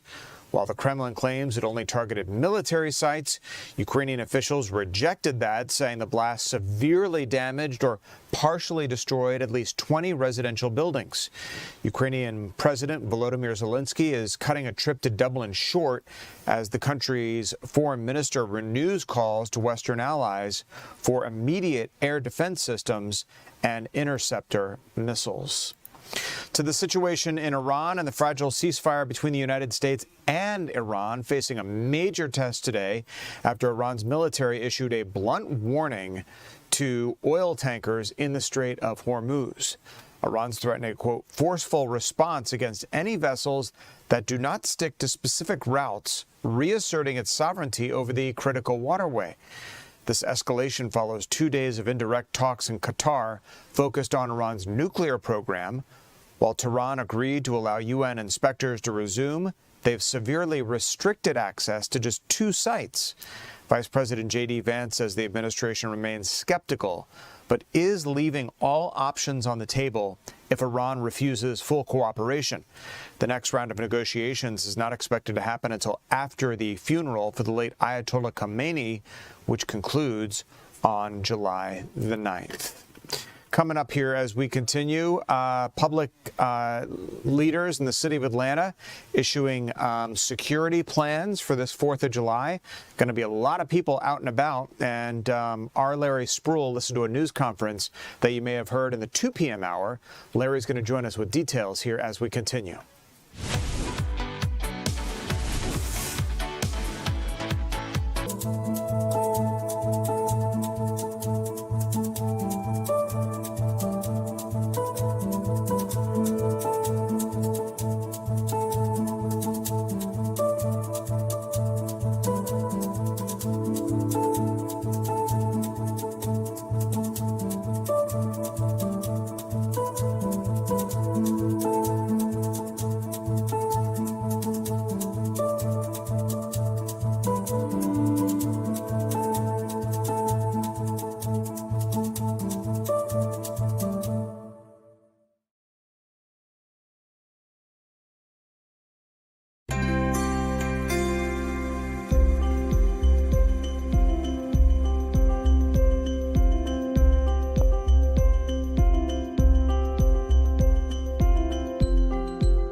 Welcome back, everybody. So happy you're joining us for the 3 p.m. streaming hour here on Fox Local. It's been a busy afternoon as we get you caught up in advance of the 4th of July holiday weekend, which the federal holiday starts tomorrow. So City of Atlanta public safety leaders are at Lenox Square kind of laying out their security plans for the 4th of July weekend. You may have heard part of that news conference here with Ariel Onstott during the 2 p.m. streaming hour. Our Larry Spruill was there. Larry, you know, they always come out, they have a lot to say about preparations for the 4th of July holiday. They want everybody to stay safe, but the fact of the matter is there's going to be be a lot of people and a lot of fireworks out there this weekend. Good afternoon, Tom, and you're exactly right. This is a huge weekend for the city of Atlanta. We already have people here in town for the World Cup, but then you add 4th of July celebrations and the Peachtree Road Race, and that just is a recipe for a lot of people to be here in the city of Atlanta. So earlier this afternoon, several agencies across the city of Atlanta met and gathered here for the news conference. We're talking about Atlanta Police Department, Atlanta Fire and Rescue, MARTA representatives, even the Peachtree Road Race representatives also had a meeting here to talk about outlining a safety plan for those who will be participating in the events we're coming up this weekend. So I asked Chief Sheribaum, I said, is his team ready for the large crowds that will be coming here to Atlanta this weekend? Take a listen. Whether you are running in the Peachtree Road Race, whether you are having a home cookout or you're going to a watch party or any other great event, we just ask that you be safe. We ask that you do those things that you know to be your part of the equation. Your police department since June 11th has been fully mobilized. We're working longer shifts. We've had to modify off days. Some of our teams are doing double duty to make sure that if you call us, if you're going to FIFA, we're going to be there. That if someone intends to break the law in Atlanta, Georgia, they're going to meet their police department. If someone is going to break the peace in our city, we will quickly restore it. And so also you have to add the crowds, but another security factor that in all of this is the weather. It is going to be extremely hot, and so the fire, rescue, and emergency crews, they will be out here in full force as well. So when it comes to this big weekend coming up, the city of Atlanta said they will be ready. We're live at Lenox Square. I'm Larry Spruill, Fox 5 News. Yeah, and you said it, Larry, around there at Lenox Square.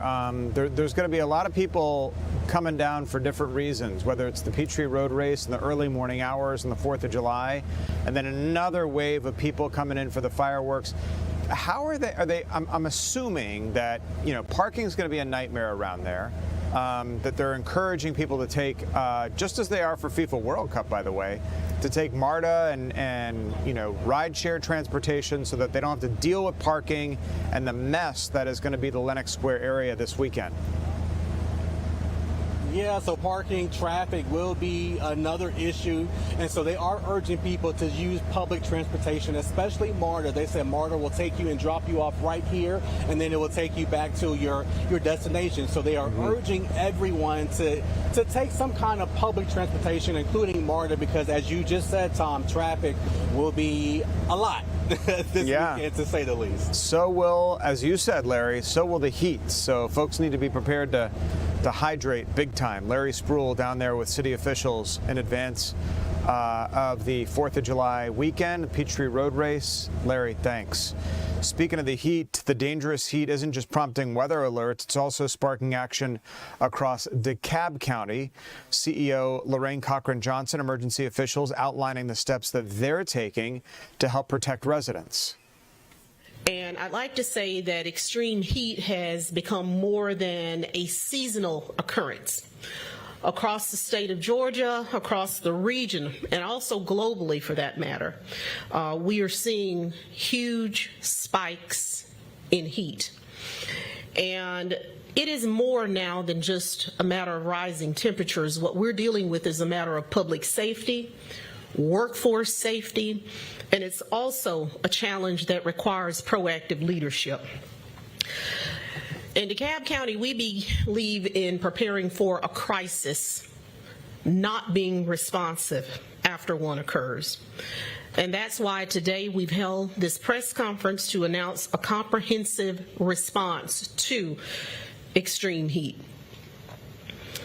An initiative that is designed to protect our most vulnerable residents, support community, and also provide for the public safety of our employees during periods of high heat.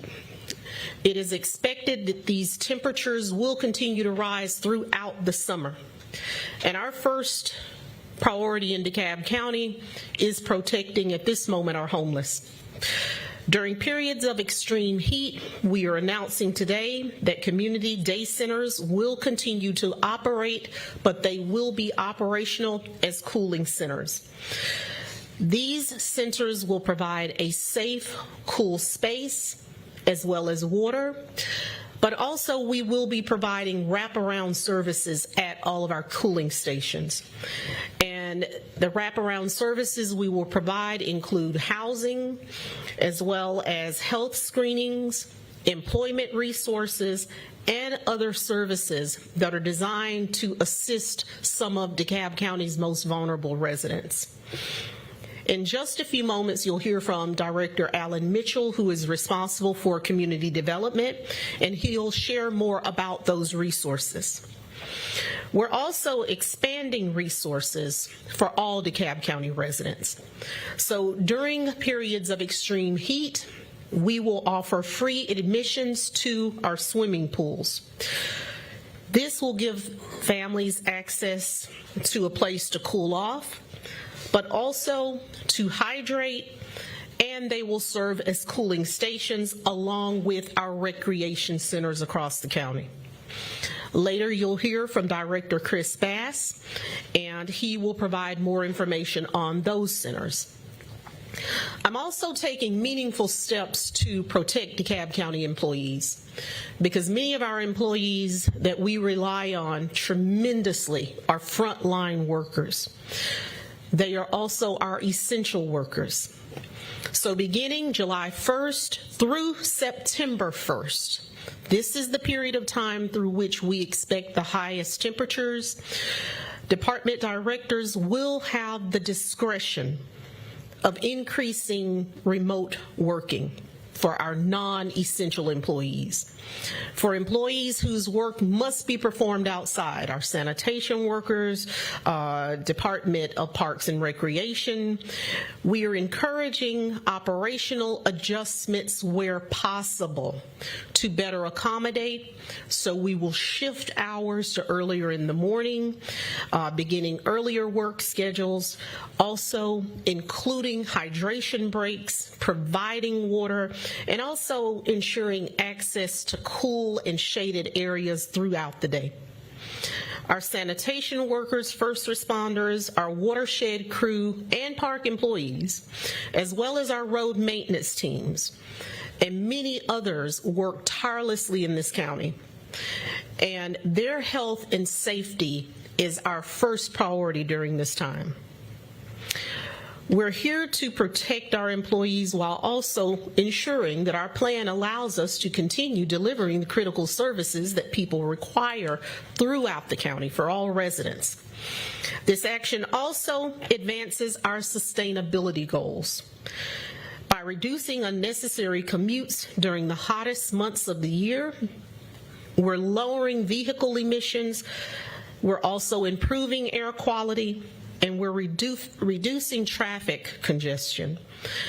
And we are doing our part to minimize our global warming and our carbon footprint here in DeKalb County. Sometimes the best solutions protect both people and the planet. And this initiative does exactly that. You'll also hear from Director CJ Avery, who will provide imported heat safety information through our DEMA department. And as temperatures continue to climb, I encourage everyone to take a few simple precautions. We also want to ask you during this time to lean into our furry friends. Make sure that your pets have continual access to cool water, cool areas and shaded spaces. So make sure that you hydrate yourselves. All right, Lorraine Cochran-Johnson, the DeKalb County CEO, holding a news conference this afternoon, talking about how her county is battling extreme heat conditions out there, saying that non-essential workers will have the option to work from home at the discretion of their supervisors, of course. So the county also outlining ways that it is trying to help the homeless population out there and provide cool spaces and refuge for those who are seeking it in this hot weather. So the DeKalb County CEO there with the news conference there this afternoon as to how they are confronting these hot temperatures outside. Well, the heat is going to definitely be on for the Peachtree Road Race. We just talked to Larry Spruill out at Lenox Square Mall about the 4th of July celebration and the logistics as city officials plan to handle thousands and thousands of people out there. there. Coming up next here, we're going to check in with our Chris Rosenthal to talk about the Peachtree Road Race and all the precautions that are going into that event going off without a hitch when we come back.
Welcome back to the 3 p.m. streaming hour here on Fox Local. I'm Tom Haines. So happy you're streaming with us if you're on our mobile platform on Fox Local on your mobile device. Glad you're here on any one of our social media platforms at Fox 5 Atlanta. Happy to have you as well. Or if you're in the car listening to us on the radio, our partner 107.9 HD2 FM. Certainly glad you're with us here today. Let's get out to our Chris Rosenthal, who is monitoring activities this afternoon. Chris, in advance of a tradition here in Atlanta, that is the Peachtree Road Race. Tell us how preps are going there and the concern really about the weather leading up to Saturday's race. Yeah, I'll tell you, yeah, it is hot out there, but I'll tell you, I'm at the Peachtree Health and Fitness Expo, where at the tent here at Lenox Square Mall, and they have really good air conditioning here. This is really sort of the hub for runners here to come and pick up their numbers, pick up their race numbers. That's where this starts for these runners, and then they have lots of other activities here, lots of merch here, lots going on. Runners really from around the country, about 56,000 people have registered this year for the Peachtree Road Race. And you know, little secret, if you're still thinking about it, you're still on the fence, you can come out here, go to that registration tent over there, and still register to run in the Peachtree Road Race here.